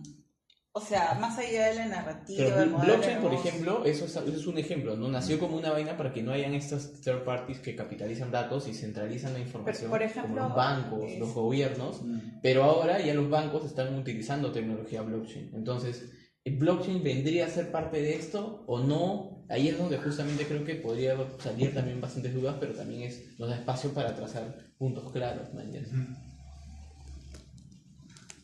Sí, es una pregunta compleja, ¿no? Sí, a mí también, porque eso también es no solo para nosotros, sino que justamente dentro de las conversaciones académicas también entra un punto... Claro, ¿dónde está el punto de resistencia y de quiebre? Porque calzaría con la idea de no, fin de la historia, fin de las ideologías, no, ahora todos nos orientemos a blockchain, pero también es súper simplista y súper minimizador algo, como te digo, súper complejo, ¿no? Porque ¿dónde está esa línea en la que eres parte de eso? ¿Qué es? Ahora, para mí principalmente yo creo que si quieres cerrarte en las posibilidades, como te digo, de que eso es parte del capital, yo creo que para mí blockchain, por más que lo utilicen los bancos, es de verdad la esperanza de centralizar datos y hasta es como no vamos a depender de unas personas que les paguen o tengan el poder por la protección de esa información, sino que todo puede ser una economía diferente. Ahora, creo O que sea, sin duda, como modelo estratégico sería tomar estos modelos que producen dinero, que producen rentabilidad, pero que pueden tener una potencialidad tecnológica, ¿no? Claro, Sí, pero o sea, la rentabilidad hacia dónde va dirigida. Pues? O sea, según Porque digamos, en la valorización es rentabilidad para el privado. Claro. Sí, es que según la teoría, la teoría de ese es el gestión, punto, pues. o sea, yo Ese es el modelo de negocio que funciona. Claro, o sea, rentabilidad para el el privado. modelo de negocio es uno, pero según la teoría de gestión, de hecho hay un agente de la Cato que escribe un libro, si quieren se los paso, ellos hablan sobre la creación de valor social y valor económico. Claro, Entonces, también. la idea es generar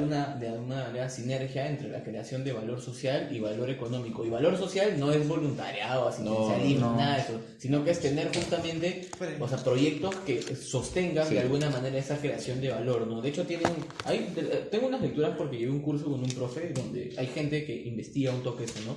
Pero que sería bueno tener a un experto que nos explique tanto desde el punto de vista de la crítica marxista a estas economías modernas y por otro lado un experto que nos explique, porque creo que o sea, ahorita es como que tenemos todos una idea un poco de eso, pero sería paja también tener una crítica experta, pero también alguien que tenga la No información. importa si estás metido en el No, yo sistema. lo tengo claro. Por- Para mí el sistema es esto, o sea, y para mí, ¿no? Ya, pues, o sea, tú puedes tener un modelo de negocio que puede tener un retorno de inversión, claro, y ahí podríamos ver, wow, este retorno de inversión podría tener una dirección hacia un sistema privado, un sistema que es macro que te está enajenando de alguna manera el trabajo.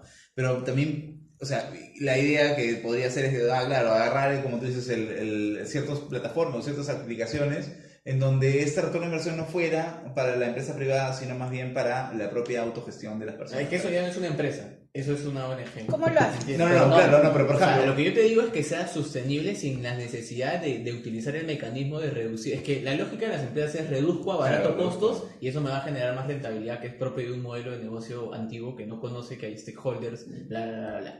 Entonces, o sea, es que justamente por eso te digo, es importante conocer esos modelos porque no necesariamente Para romperlos, están ¿sabes? limitados a... Es que eso es lo que la mayoría de gente marxista que no conoce de este tipo de economías variadas asume que así funcionan todas las empresas, pero hoy por hoy hay no gente funciona. financiera y esto que sabe más del tema y como te digo, yo no es que sea experto, pero sé que es un tema por lo poco que he leído. Entonces sería bueno conversar con ellos para que justamente también a nosotros nos hagan un upgrade de nuestro conocimiento sobre eso. ¿Sabes también que sería También hay chévere? crítica izquierda sobre eso, sí que sería bueno también, como te digo, traer a alguien que nos explique un poco. O si no, ir así como fuimos este sábado, ir a una charla, ir a sobre una eso. charla de emprendimiento. De marketing social.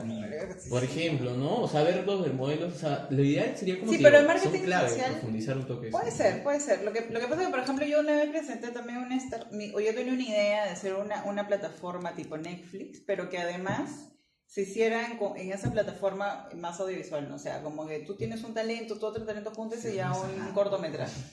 Pero lo que justamente la parte de la sostenibilidad del negocio seguían hablándome de rentabilidad de dinero, cuando ahí justamente hay una rentabilidad de valor social. O sea, ¿Qué cosa es lo que realmente... O sea, pero que sí siempre pediría? tiene que haber rentabilidad a nivel de, o sea, que sea sostenible, ojo, que es muy diferente, a que sea, o sea, rentable implica que sea sostenible. Por eso. Entonces, Yo decía, claro, lo sostenible es que, bueno, empezaba... y eso sí es plata, eso sí no puede ser medido en cosas, sino que tiene que ser yo proyecto. Pero en este modelo de negocio. No, es que por eso te digo que es una cosa el valor económico y valor social, porque valor social no quita que necesites sí o sí tener un ingreso de cosas, y eso es lo interesante, ¿no? Que ahora los datos no es algo que o sea, un empresario no va a entender el valor si es que eso no está basado en una narrativa per se. Entonces, eso es lo que también le falta a los startups. claro, Probablemente lo que tu pasó, startup hubiera sido más valor si hubieras tenido un científico de datos que haya Puede podido traducir ser. todo eso.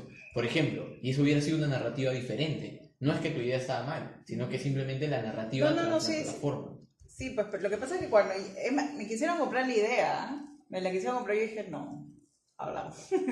Porque, Se agotó. y de ahí, bueno, me puse a hacer otras cosas, pero me gustaría volver a retomarla. Pero sí es desde un modelo de negocio, sobre todo aquí, ¿no? porque cuando se lo presenté en España ya había otro que estaba haciendo algo parecido, pero fíjate que su modelo de negocio era otro, ellos no estaban ni siquiera la sostenibilidad. Entonces, claro, ahí sí entra de todas maneras las narrativas, pero bueno, no sé cómo estarán ahora, no necesariamente, Claro. no necesariamente es que ellos estén pagando a alguien tampoco, es que en verdad están trabajando. Claro, hay un montón de complicaciones, de alguna manera también están trabajando gratis, Claro. y es como el tiempo. Ahora, esto que estamos haciendo, entre comillas, viene un financista, ay, usted está perdiendo su hora, está perdiendo su tiempo, ¿cuál es el dinero? O sea, viene un financista en este sistema de negocio, pero para nosotros tiene un valor inmenso, ¿no? Claro. Entonces, ahí es donde, o sea, por eso sí, yo creo que sí, como dice César, es por lo menos que alguien nos diga algo, o ir a hablar o escuchar, para ver que de repente en eso que vamos y preguntamos, encontramos algo que nos puede ayudar. Claro, es la sostenibilidad, ¿no? Porque no se trata de generar un modelo que difunda la pobreza, pues, ¿no? Claro. O sea, Claro, también. ¿no? De eso no se trata, que sea sostenible, pero hacia dónde va a ir esa Eso sostenibilidad ya es otra cosa. Exacto. O sea, tiene que haber justamente un manejo de una gestión de recursos, ¿no? Porque si no es ponerle y ¿de dónde? Pues es simplemente difundir pobreza. Y Claro. eso no tampoco es... Tú querías, creo que...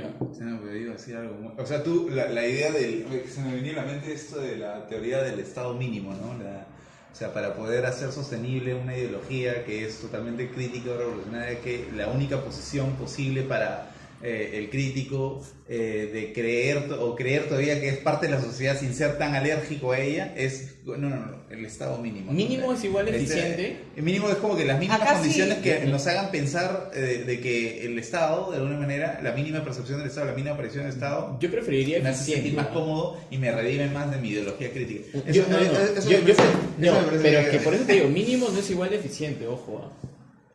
O sea, porque tú- ni siquiera pero la estás buscando hacía- las mínimas condiciones de la Es que, eficiencia. Mira, pero ojo, lo que dice eficiente Fernanda- depende justamente mucho del contexto y de la capacidad de las personas que tengas y de la tecnología, pero mínimo ya implica una reducción, como te digo, a más abajo de un estándar. Por eso yo, más que decir mínimo, prefiero decir la eficiente y precisa, porque como te digo, eso es un trabajo que no tiene eternidad, porque siempre vas a tener que darte cuenta si en algún momento necesitas más o menos, porque el contexto no es el mismo, porque yo no asumo que el contexto es uno, sino que va a depender de diferente, es un movimiento. Ujú, claro. Entonces, por eso te digo que preciso para mí calza mejor, porque a hoy por hoy un estado para ser Preciso, prefieres tú. claro, porque preciso, como te digo, no implica ya una que esté acá o acá. En un momento pueden haber más, en otro momento pueden haber menos. Pero va a depender justamente del análisis, de entender esa precisión particularmente en cada estado. ¿Me entiendes? Entonces, eso yo no sé si es marxista, si es capitalista. Ya, mira, si por es lo ejemplo, que sea. el autor al final,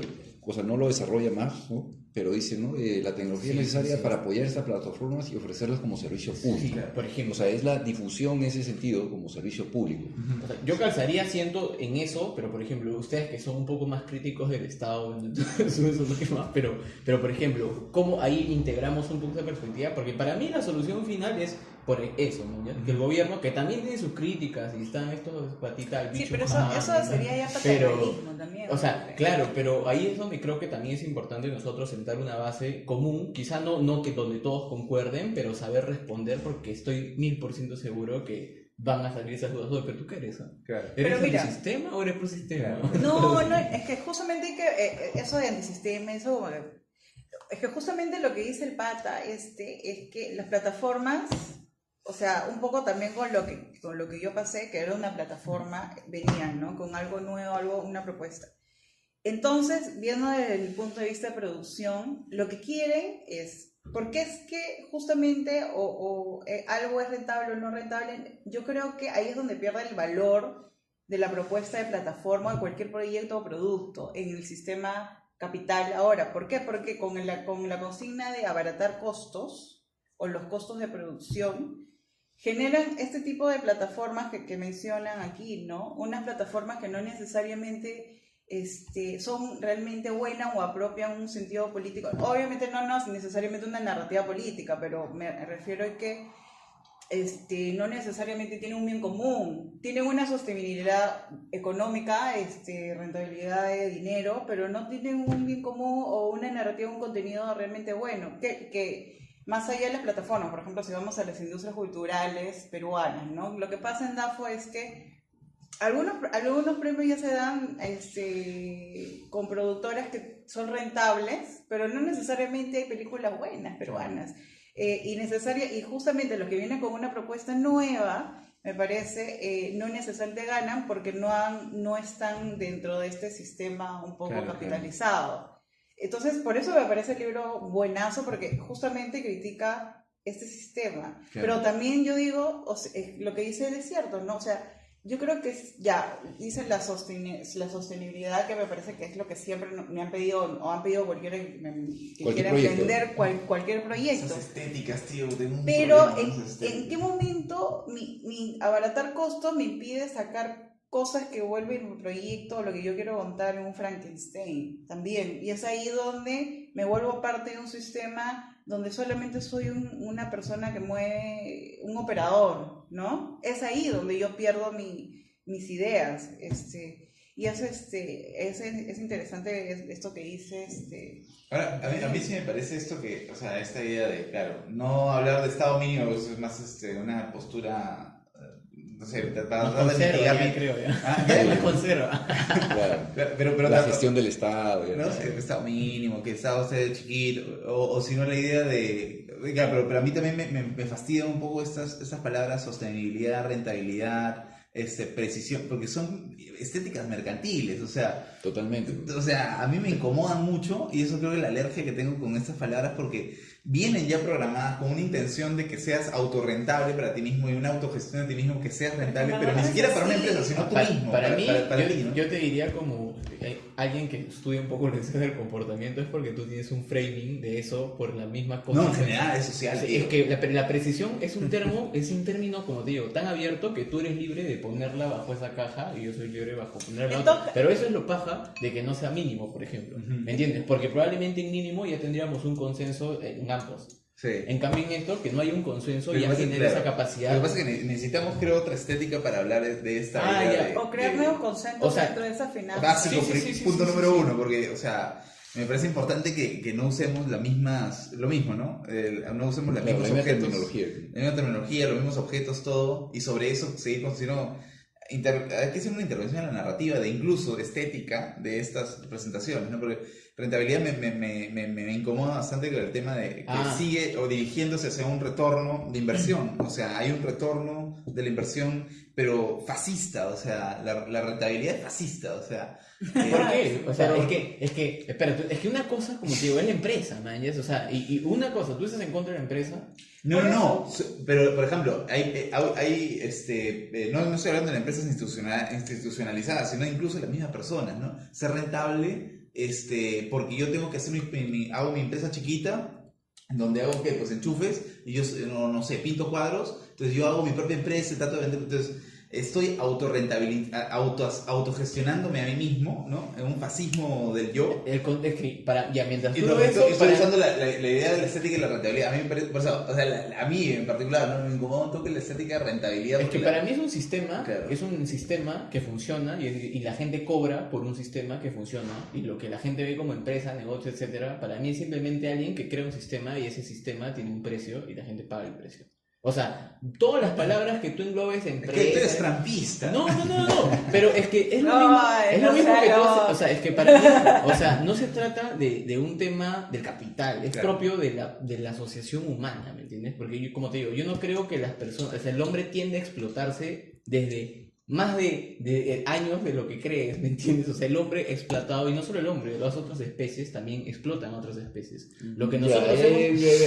O sea, una cosa es la cooperación y otra cosa es la explotación. Pero más allá de eso, como te digo, o sea, hay cosas que justamente nos ha permitido cambiar cosas como la empresa. Ahora, que la gente, como te digo, haya visto en la reducción de costos, y eso haya manchado, como te digo, otros términos, nos dificulta el trabajo, sí, pero también deberíamos ser conscientes, como te digo, sí, yo estoy abierto a crear nuevos términos, pero para mí, o sea, las empresas están destinadas a hacer plata, que encuentren maneras más creativas que no sea la reducción de costos, sino como aumentar la demanda o diferentes cosas. Esos son los mecanismos de alguien, como te digo, que hackea hasta el propio sistema, ¿me entiendes? Porque, como te digo, alguien que haya lucrado, no con la reducción de costos, sino, obviamente ahorita ya, pues, no hay que darle juicio, pero con los datos...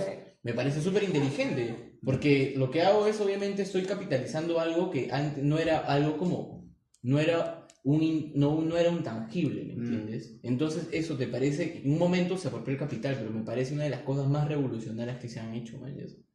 Simplemente es el punto de donde lo veas, perdón. Es que eso ha permitido que la gente tenga más información clave para ciertas cosas, ¿no? Que Google sea un buscador útil, porque dime, en realidad que me van a decir que alguien está en contra de Google, por ejemplo, te apuesto que hasta el más zurdo ha buscado en Google, ¿no? Y esto es lo paja, que no hay nada que democratice más y que te igualice que una empresa, ¿me entiendes? Dime, Google... Pero es que, mira, por ejemplo, hablando de rentabilidad... yo sé que suena loco, ¿eh? Sí, pero si tú dices esto de rentabilidad, como que estás bajando el hecho de que algunas empresas tienen su área de responsabilidad social.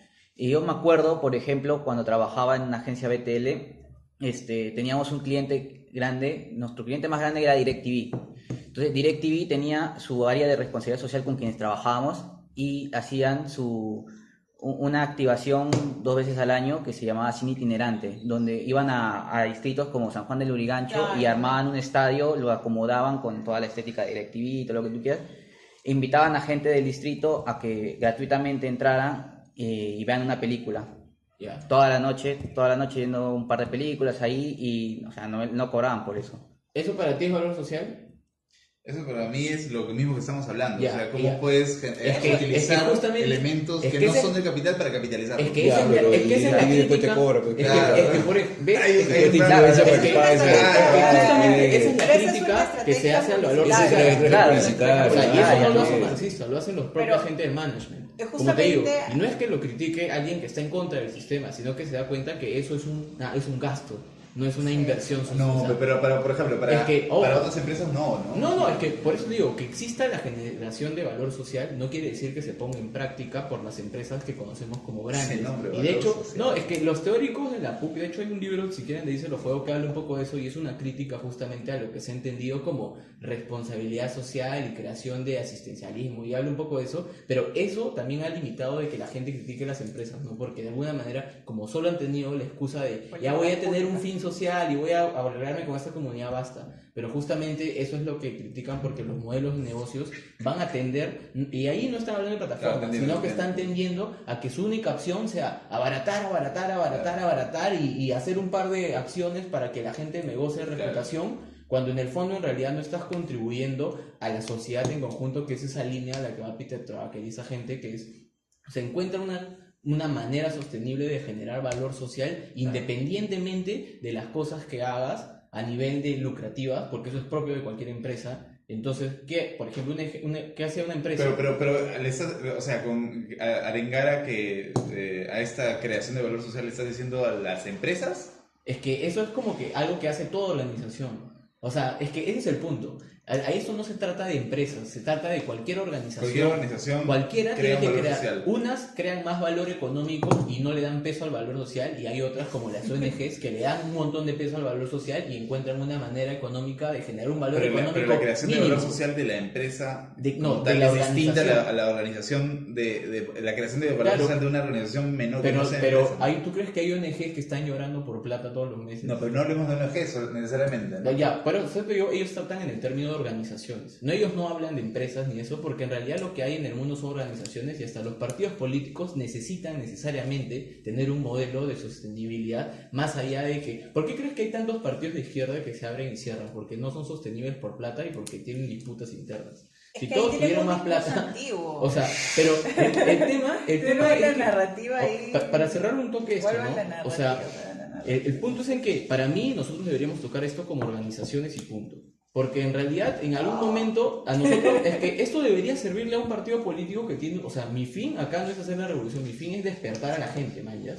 Claro. Y yo puedo despertar un partido político bravazo, porque yo no me voy a salir a estar con mis pancartas y mi polo afuera, lo puedo hacer, pero yo sé que mi fin no es ese, mi fin es despertar a otro grupo que tiene una organización y un sistema para mover gente, pero también otra organización que no es política, pero sí es un bien social. Entonces mi rol desde ese proyecto, para mí, debería ser justamente empezar a alarmar a todas las organizaciones, ya sean con fin o sin fin de lucro, porque todo el mundo ya decide en qué quiere estar, mañas. O sea, yo no te voy a decir, oye, ser revolucionario, mañas, porque de verdad hay gente que sí le gusta tener plata y va a ser revolucionario cuando tenga plata. Hay gente que quiere ser revolucionario y no tener plata y chill, mañas. No está mal. Lo que queríamos, creo que en un comienzo era como despertar, ¿no? Eso, No exacto. Quedémonos ahí. Claro, es que para mí es eso, es despertar de de las personas. Por ejemplo, dentro de las el ejemplo que organizaciones. puso, para retomar lo que dijo, me parece interesante, lo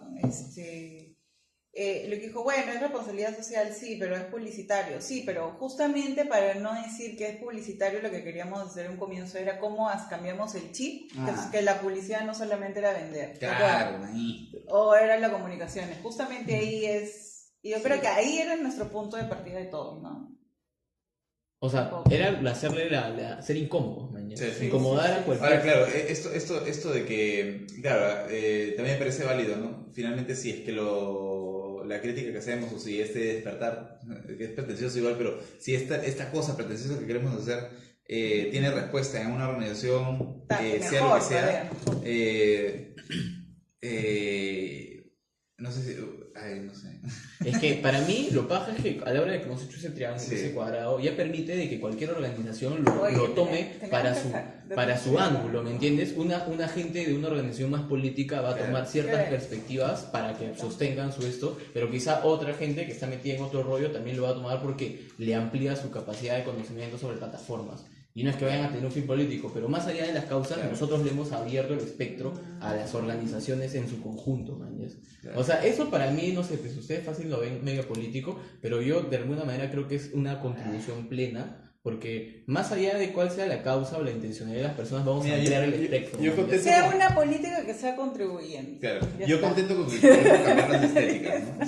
Sí. Yo contento con eso y puta, para adelante. Ahora, creo que la idea principal de todo esto, y justo con lo que decías de puta, que siempre hemos sido explotadores hasta en la época primitiva, aquí hay algo que es genial, que empieza el capítulo 2, que es la idea general de todo, me parece que está genial. El capitalismo, cuando una crisis golpea, tiende a ser reestructurado. O sea, me parece que es la idea general. O sea, como incluso o sea, el capitalismo nace por esos efectos de violencia, por estos efectos de golpes, crisis, shocks, ¿no? Va tomando y va armándose en base a eso, ¿no? Lo llevan a Entonces, expandirse. claro, y por eso la resonancia, aparte de ser un elemento que queremos crear, es también un elemento de condición de posibilidad para que el capitalismo O sea, se fortalezca. supere a sí mismo. Porque, por ejemplo, resonancia es, tienes una demanda no insatisfecha, resonancia. Group es una condición de posibilidad para el update, ¿no?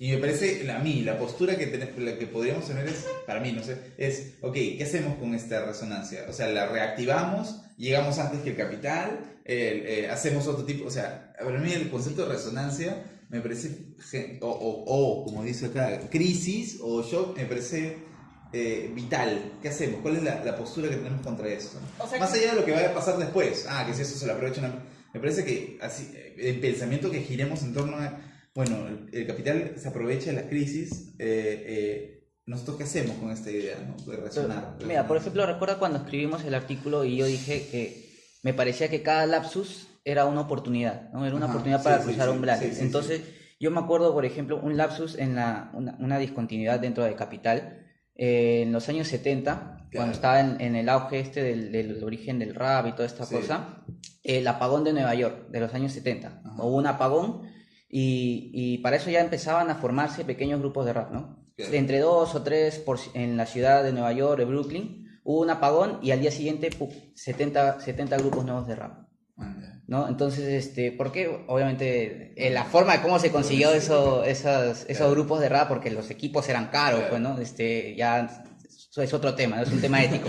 Pero ahí está, ¿no? Como que esa disrupción en la continuidad del capital trajo consigo un impulso para que este antisistema... Hizo parecer algo. Por ejemplo, o sea, el tema del 70, la crisis del 70, ok, mayo 68, la gente lo juzga por, bueno, Guille, ¿no? Es lo que un poco tú dirías. Claro, no, lo que pasa es que estos patas fueron la emergencia del neoliberalismo, del capitalismo contemporáneo.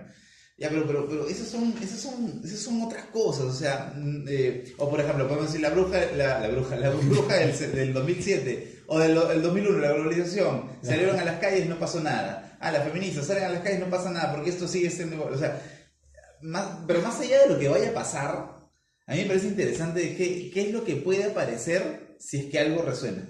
O sea, en el 69, más allá de todas las argucias y las moralidades sobre el 68, perdón, hubo una aparición de algo y que creó la posibilidad de otros pensamientos heteronómicos, ¿no? Eso me parece a mí la esencia de todo cualquier trabajo crítico, ¿no? No tanto, o sea, si después va a ser capitalizado. Más allá de eso, o sea, aparece algo. Eso es, o sea, según la Vivian, la TC, ahí hablaba un poco de eso, ¿no? Que en realidad la comunicación es como una posibilidad de abrir formas, ¿no? Una condición de posibilidad. Sí. Es una expresión de realidad. Entonces, te voy a comprar otros. No te preocupes. Pero quiero enseñarles un toque. Un toque. Esto. Sí, cuéntanos nomás. No, con respecto, por ejemplo, al capitalismo de contenido. ¿Han visto esto que ha salido del agujero negro y eso? Ya, entonces, varios de mis amigos, porque la que la descubrió o la que sabe es una mujer, es una científica, y varios de mis amigos yo he visto, que es más, se dicen feministas y no sé qué, dice, tú que estás con tu pañuelo verde yendo a esto, mira, hay gente, mujeres que realmente están haciendo historia, ¿no? Entonces sí. Y es como que dentro de un sistema o dentro de una normativa correcta, una mujer que ha descubierto, bueno, igual tiene su meritorio y todo lo que quieras, ¿no? Pero claro, desmerece a un grupo que también está haciendo nuevos manifiestos. Pese a las estéticas que a veces que no estamos de acuerdo, ¿no? Lo que pasa es que está en un mundo sistematizado y que es correcto. Entonces, desmerece a personas que también están haciendo otro discurso. Sí, claro. Lo que pasa es que la chica de la NASA está siguiendo ese discurso científico, ¿no? Entonces, por eso es que le da más importancia. Exacto, en contra de las no, pero este chico que lo puso, créeme que no, o sea, no le ha puesto con ese criterio del discurso científico, qué sé yo, lo ha puesto de un dinero más rentabilizado, ¿no? Que está metida dentro de un sistema, además. Claro, eso es lo que digo, ¿no? Está incursionando en ese sistema mismo. Y eso para mí es capitalismo de contenido, por ejemplo, ¿no? Porque lo puso en redes, porque existe... está comparando la mujer, que es el objeto, entre comillas, ¿no? Dentro de un movimiento feminista, además. Ese es un caso para mí, sería hasta un artículo, no sé, porque me parece, ahí es capitalización de los contenidos para mí. Dime. No, es que le estaba pasando un toque barro y de hecho voy a subir esos pantallazos al Facebook, pero hablaba un poco sobre, o sea, los tópicos que agarró Vivian para explicar la comunicación sensible, y creo que es importante porque, o sea, lo que ella hace es ampliar un poco el espectro de lo que se entiende por comunicación, que en realidad es algo que anteriormente a nivel de epistemológico estaba súper así, es como que todo entraba en comunicación. Entonces ella empieza a hablar sobre, por ejemplo, ¿no? Sobre la concepción dialéctica de la ciencia, y ahí habla, ¿no? La realidad como lodándose en lo dado, que era muy diferente a la concepción de realidad, y obviamente hay una concepción diferente entre realidad y mundo, pero es otra cosa. Luego hablaba sobre el papel de las estructuras parametrales, o sea, la racionalidad sensible, porque por más que de alguna manera uno entienda la racionalidad, siempre pasa por una percepción que es sensible, ¿no? O sea, nunca nada es racional. O sea, tú lo primero que haces es captar, pasa por un esto sensible, y depende de eso mucho cómo tú procesas la racionalidad. Luego hablaba que la comunicación como base de la dinámica sociocultural y su papel en la emergencia de la cultura como racionalidad sensible, ¿no? Porque, o sea, ella ponía la diferencia, es igual una interacción social a la comunicación, o es muy diferente la interacción comunicativa, maña, porque a veces lo que se ha hecho es asumir que hay cosas que son igual a la comunicación, pero en realidad hay una diferencia importante entre la interacción, ¿me entiendes? Y eso. Luego hablaba sobre la comunicación como un comportamiento expresivo. Ella hablaba, por ejemplo, el modelo que ella creía de la comunicación es como que lo sustentaba en tres partes. La primera era transmisión a secas, ¿no? De Shannon y Weaver y todo eso. La segunda era la del feedback, ¿no? Un poco como interacción. Luego, que era propia ya un poco del tema con el feedback. Y luego la tercera era ya a nivel de percepción, ¿no? El estudio de masas, de respuesta, estudio de respuesta. Que en realidad más que el ida y vuelta se centraba más que todo en la percepción, en más que cómo se percibía, claro. Ya no dependía de esto, pero ella o sea, prácticamente las 200 y algo teorías de la comunicación que hay porque es lo que ella ha investigado, se centran en estas tres, pero lo que ella propone, en base a esta comunicación sensible, es que lo que pasa con las personas es que es transmitir información, ¿me entiendes? Claro. Tú transmites y recibes información y esa información pasa por un mecanismo sensible. Entonces la comunicación no depende ni siquiera del receptor, ¿me entiendes? Porque eso es lo que se ha asumido, porque la comunicación solo pasa por ti y ingresa por ti. O sea, eso es un error, porque han asumido por qué depende del enunciante, por qué debería depender, porque en realidad todos son personas que pasan y procesan información. Y ahí es donde esto hace un match bravazo con todo el tema de los algoritmos y lo que te decía de la economía, el comportamiento, ¿no? Porque a fin de cuentas el hallazgo que ellos han encontrado es que la información es lo que nosotros procesamos y esos errores y temas de errores de procesamiento, de recordación de información, son los que nos permiten tener conductas en las que no nos damos cuenta. Entonces, ¿qué pasa con las plataformas? Es que la gente tiene las conductas programadas continuamente porque no se da cuenta que los han formado para eso, Claro. y eso es lo que vale, la información. Entonces, esa información al mismo tiempo, lo que ella habla desde el punto de vista de comunicación eso es lo que realmente permite que tú entiendas la comunicación como algo sensible y que pasa solo por uno. Porque el otro en realidad lo va a entender a su manera y lo va a decir de su manera. Es más, ni siquiera puedes aprobar que es una conversación de dos conciencias, que es lo que a veces definen como comunicación.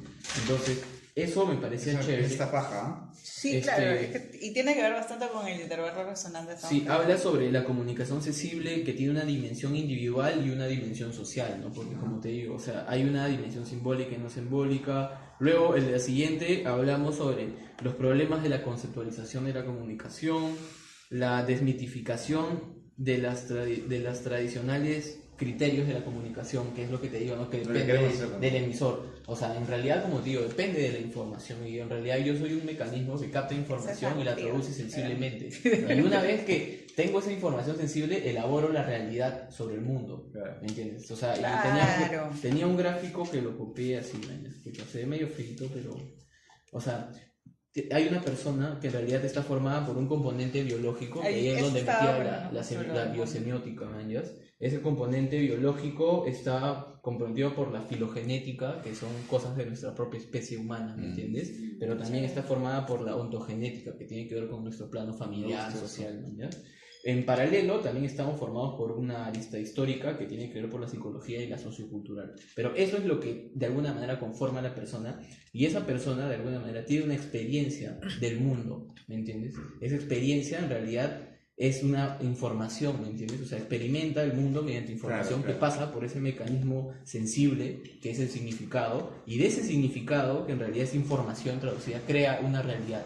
Entonces la realidad se va formando, y en realidad el error de muchas disciplinas, específicamente de las comunicaciones, es haber asumido el mundo y no que en realidad la persona ha procesado una realidad.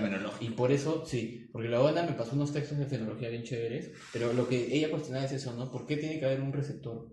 En realidad la comunicación prácticamente se centra más que todo en el emisor, y por eso ella define más como transmisión de información, no como transmisión a secas, y por ello ella quiere volver a la primera parte de la comunicación. O sea, es su perspectiva, ¿no? En los papers probablemente ella lo puede explicar mejor, pero eso me parece chévere porque de alguna manera también parte de nuestro tema, ¿no? O sea, nosotros estamos viendo las plataformas y este mecanismo de comunicación, o sea, no como un mecanismo, como te digo, de que la gente lo ve como te digo, ¿no? La gente ve esto como una red social, pero en realidad es una plataforma publicitaria que tiene un modelo de explotación, que ahí es donde entra como que nuestro rol, man, ¿ya? Hacerte despertar para decir, oye, mira, no es una red social, man, es un mecanismo publicitario. Ya, al menos ya después de que yo te he informado, decide cómo piensas sobre Facebook, pero esto no te lo va a decir nadie.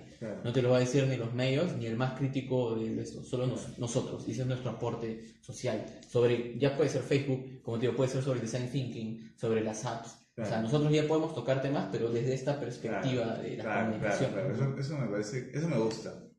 Eso sí me gusta, o sea, la idea de primero que hay un asunto fenomenológico. Sí, ¿no? es más, les paso las lecturas para que la chequen si gustan. Y dos, que hay un asunto de... Claro, súbela.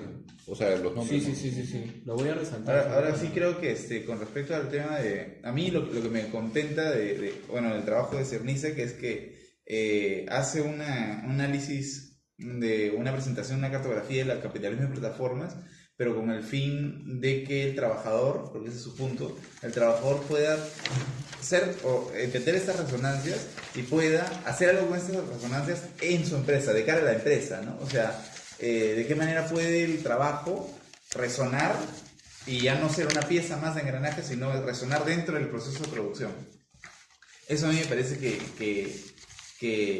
es la madre de lo que está haciendo Cernicic acá, ¿no? O sea, y él creo que lo pone en un punto por aquí, era decir, queremos entender los impactos que los trabajadores pueden tener sobre las empresas. Tenemos que ser conscientes de los desafíos particulares de cada plataforma para ello.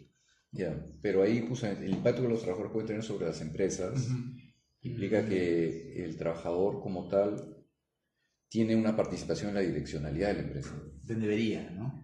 Pero si no la tiene, simplemente una pieza de... Una pieza de... Sí, sí, sí. Eso creo que de hecho es súper importante porque, por ejemplo, o sea, acá nunca en la vida hemos visto que un sindicato tenga posiciones en la mesa de directores como pasa en Volkswagen en Alemania o con otras empresas alemanas donde el sindicato necesariamente tiene que tener un porcentaje de decisión dentro de las decisiones importantes y donde van a estar impactadas. Pero esa es los política. obreros. No, claro, ha sido construcción de los propios sindicatos durante años, pero eso, por ejemplo, acá o sea, la gente ni se imagina que eso es posible si es que alguien no te lo dice. Entonces, la organización, cual esta sea para quitarle el nombre de empresa, tiene que tener participación cooperativa, ¿sí? Horizontal o dentro de roles de dominación, si quieres, de los propios actores que están presentes ahí. Claro. Porque si no, la direccionalidad va a estar dirigida justamente al dueño del medio de producción. Pues. Y es lo mismo. Y es lo mismo. Pues. Sí. O sea, esa parte de la lectura me había olvidado que también es súper importante. Cómo en realidad, claro, ese trabajador, o sea, en realidad debería ganar más poder en esto para que claro, funcione. porque toda innovación que va a hacer el trabajador dentro de esa dinámica en su organización va a ser capitalizada otra vez para la rentabilidad del privado. Pues. Y además Claro, también dice, habla sobre Gorbachev. la idea de abaratar costos, que en realidad haría que sean insostenibles esas empresas, o sea, porque ya no se podrían reducir más costos. Hay una parte de lectura donde habla de eso, ¿no? Ah, sí. Que en muchas de estas en realidad, o sea, si es que les propusieran que les paguen cierto porcentaje a los trabajadores serían insostenibles y colapsarían. Entonces eso creo que también es importante, porque en realidad muchos de estos modelos, eso creo que habla en las austeras, por ejemplo, ¿no? Que las austeras son las que tendrían más problemas si es que empiezan de alguna manera a introducirse en una lógica, Claro. que lo cual sería lo más justo, creo yo, porque en Brasil, es más, vi que en Buenos Aires ya prohibieron Globo, Rappi y otra cosa más. Sí. O sea, eso es o sea, yo no sé si hay otros estados donde han prohibido eso, pero me parece lo caso, ¿no? Sí. Porque de verdad le han hecho frente a una mega empresa. Sí. Lo mismo que en Brasil, no hay panel, en Brasil, creo, no sé qué ciudad de Brasil, no hay paneles, no hay vallas publicitarias, están prohibidos por norma. Brasil es bien chévere. Jenkins vivió un tiempo en Brasil para sacar todo esto. Es más, se basa en la cultura de Brasil. Sí. Y ahora, para votar a lo que estás diciendo y lo que tú dijiste, eso de los sindicatos, sobre todo en las políticas comunicativas en Alemania, es porque nace un caos. Porque mi prima vive en Alemania, se casó con un alemán. Entonces, eso del holocausto está sumamente en la mente, es como un dolor permanente que tienen, sobre todo los alemanes, como si estuvieran cargando un roche, ¿no? Es como si estuvieran es como nosotros antes cargábamos el terrorismo, una deuda moral. Entonces, lo que hicieron es que para que no existiera otro Hitler, o sea, se reunieron todos los sindicatos y es que por eso es que hay una fuerte presencia del pueblo dentro del Estado. Pero ha nacido de un caos, y ellos mismos reconocen que siempre es de vez en cuando estas cosas disruptivas. Y mira que los alemanes son los más, entre comillas, correctos, que vienen a ti, o sea, como que tienen sus horas súper contadas, pero realmente nacen de una disrupción de un caos. Mano de obra especializada, que es una diferencia geopolítica y profesional que no tienen otras empresas. Por ejemplo, que las industrias manufactureras se dividen creo que no sé si eso lo dice en el libro, pero ponte, Alemania es un país que produce cosas especiales que compran otras empresas que hacen producción masiva, porque no hay ningún otro país que tenga gente tan pro como Alemania. De hecho, Inglaterra algunos, pero ni siquiera en tecnología, que es donde China está metiendo de fuerte, sino que Alemania, o sea, prácticamente su fuerza de trabajo, ese es uno de sus diferenciales más locales. Nosotros como Perú debería ser el mar, pero ni siquiera consideramos el mar como nuestra posibilidad. Si trajeras todo Alemania acá, Perú, Perú sería... Es que yo me imaginaba algo totalmente diferente. No, tampoco estoy diciendo que sea un nazi. Nada que ver, pero es que cuando yo fui a Alemania, de verdad que me llevé una grata sorpresa. No era nada de lo que realmente pensamos como sociedad. Es un blogger, sí. nacen de un caos. Y estaba hablando con gente, no necesariamente de arriba, sino gente promedio, clase mediera. Como Japón también. ¿No? Y es como que me comentaban, pero es que tenemos esto y tenemos que tener políticas públicas de un pueblo que siempre esté en el Estado, en el gobierno. Es que hay inversión, es que mira, O sea, y es como que digo, yo claro, creo que es porque hay estoy inversión, hablando- o sea, los gringos, puta, es más, fueron los que hicieron más ricos invirtiendo en Alemania posguerra en empresas grandes, que eran corporaciones grandes, entonces decían, ya en la regla y todos compraban acciones y ¡pum! Se disparaban porque iban a reconstruir una ciudad, iban a abrir una fábrica, entonces todos los capitalistas les convenía que tengan así destrucción porque decían, puta, ya, van a abrir esa empresa grande, como eran pocas corporaciones, eran acciones fijas. Por eso la gente es como que Alemania es un pez bravazo porque siempre han estado contentos las empresas porque han tenido trabajadores capital, los capitales que son los que mueven. Pero han no estado necesariamente siempre ha sido no, es que eso capital, no es una opinión, es un hecho, man. O sea, Sí, no hay ningún país que tenga una mano de obra tan especializada como Alemania hasta el día de hoy, donde, puta, o sea, en teoría China competía con Alemania a nivel tecnológico. Y eso, bueno, Japón también. Y Japón, que estuvo en esa guerra, ya ahorita prácticamente China ya lo opacó, está entrando como de alguna manera a subir tecnológicamente, pero son porque son industrias donde, o sea, el Estado se encarga de formar esa mano de obra. Acá como nunca ha habido dirección, o sea, hemos estado como, dependemos de la extracción de recursos que en realidad ni siquiera nos la llevamos nosotros, es como, somos Esas un son políticas, desastre. eso sí son políticas públicas. Yo sí creo que, o sea, no caer en el paternalismo necesariamente, pero sí que el Estado intervenga necesariamente en Sí. algunos casos. Según este tío Pablo Secada, que salió en Pai porque una vez le gritó una policía diciendo bruta, el huevón, y en realidad para mí es uno de los que más creo que yo conoce sobre nuestros ministerios de economía, dice que acá nunca ha habido gente que sepa finanzas, jamás. Porque Lo que pasa es que solo- ahí nace la otra postura peruana que dice que el Perú nunca ha tenido Gente de una finanzas. derecha. No, es más que derecha, Dice. es que hay gente que piensa Pero que hay no que sé, ahí sí. cobrarle más a los empresarios y en realidad por eso es el error, ¿no? O sea, que en realidad un financista hubiera encontrado modelos... Aquí la mucho derecha más- es ratera, o sea, no es Y es derecha. bruta, y es Aquí la bruta, derecha ¿no? es Como ideología, ¿no? Dentro de las economía digital, dice, haciendo que parece ser que se declarase que se terminó la era de la propiedad, justamente por la difusión. Pero seamos claros, no es el fin de la propiedad, sino más bien la concentración de la propiedad. Ah, claro. ¿Ya? Eso es básico para este tipo de plataforma, capitalismo de plataforma, ¿no? La idea justamente de la libertad como, ¿no?, espacios de, digamos, ruptura de la propiedad privada, porque es el conocimiento difundido y todo lo demás, pero en verdad justamente estamos hablando de la creación de entornos que pueden capitalizar eso, y es justamente concentración. Justo esa tendencia al La monopolio. propiedad ya no es algo, sino es una difusión. Sí, La propiedad es un proceso de difusión. Claro, entonces tú tienes la posibilidad de captar, o sea, rentabilizar el dato. Claro, el dato está difuso, entonces nadie es propietario del dato individualmente, pero quien puede capitalizarlo, concentrarlo, pues obviamente es el que Un concentra todo. ejemplo de eso es, por ejemplo, las empresas de partners de YouTube, ¿no? Los youtubers no pueden monetizar si no tienen una empresa partner. O sea, sí pueden monetizar, pero monetizan poco, pero los que más monetizan tienen un partner atrás, que es como una gran empresa que tienen su red de contenido, youtubers que generan contenido y ellos son los que se encargan de administrar sus derechos de autor y todo ese tipo de cosas. O por ejemplo, ya yendo al lado de la música, lo que te comenté alguna vez, la crítica que hacía este patita, ¿cómo se llama?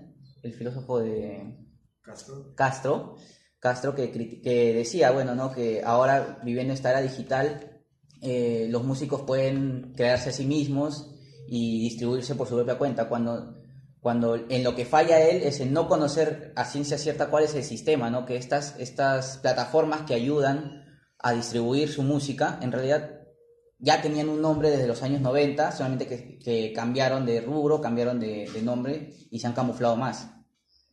Eso, o sea, eso es importante en varias industrias que también lo muestra la lectura, esa tendencia al monopolio, o sea, con la música, con la nube, mañas, almacenar datos en la nube, porque ahora dependen otras empresas de esa almacenación de datos en la nube. Entonces lo que decía era que muchas de estas empresas, bajo el discurso de la libertad y las oportunidades, lo que estaban haciendo era llegar primero para establecer las estructuras básicas de la próxima economía digital, y lo que hablaba justamente era cómo estaban pasando también estas industrias manufactureras que eran las últimas que pensaban que se iban a digitalizar y ahora le ponen chips a todos para que saquen data y reducen costos, bla, bla. Pero eso es lo que estaban haciendo las empresas, porque ya ni siquiera te ofrecían el servicio, sino que te lo alquilaban, que es lo que vimos también el sábado, que te alquilaban la vaina, ¿me entiendes? Porque, ¿para qué te voy a dar el servicio si tú eres un bruto que no tiene ni idea de traducir esta data? Mejor te lo alquilo y me pagas y todavía te y más, te lo doy gratis para que creas que puedes hacer todo tú,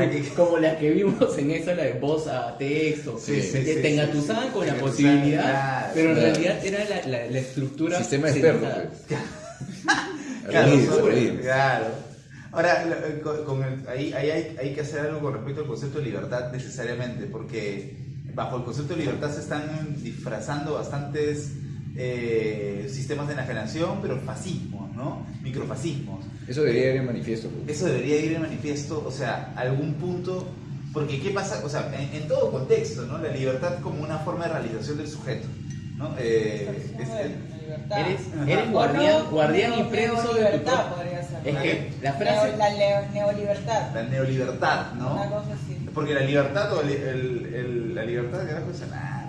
No sé.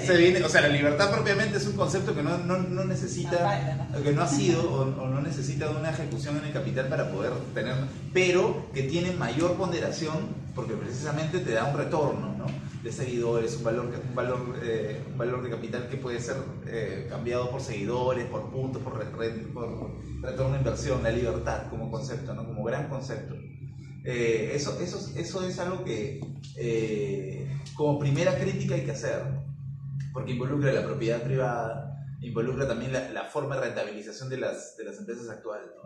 El discurso que reduce los costos de producción y que aumenta las ganancias es un discurso que se basa sobre el concepto de libertad. Es que yo creo que se viola la libertad en diferentes aspectos, tanto individual como empresarial, ¿no? Porque también hay una crítica de tendencias al monopolio, donde justamente hay empresas que le están luchando, y gobiernos y estados también, justamente anti el monopolio de estas cosas que es propio, o sea, porque se sostienen en el monopolio. Entonces creo que parte de nosotros es también mostrar, más que cuestionar la libertad per se, es que como esto, de alguna manera, ese es el discurso que te venden, cuando en el fondo, en realidad, ellos están operando no para hacerte más libre, sino hacerte más dependiente. La libertad es el discurso de armonía sobre la resonancia. Claro, mañas. Yo creo que sí, libertad seca, ¿sabes? Es que para mí sí es que para mí hay cosas que sí funcionan. O sea, para mí Facebook es algo que sí da una gratificación cuando quieres descubrir cosas, porque en realidad, o sea, ¿quién no está en Facebook y descubre cosas en Facebook? Tú descubres cosas en Google.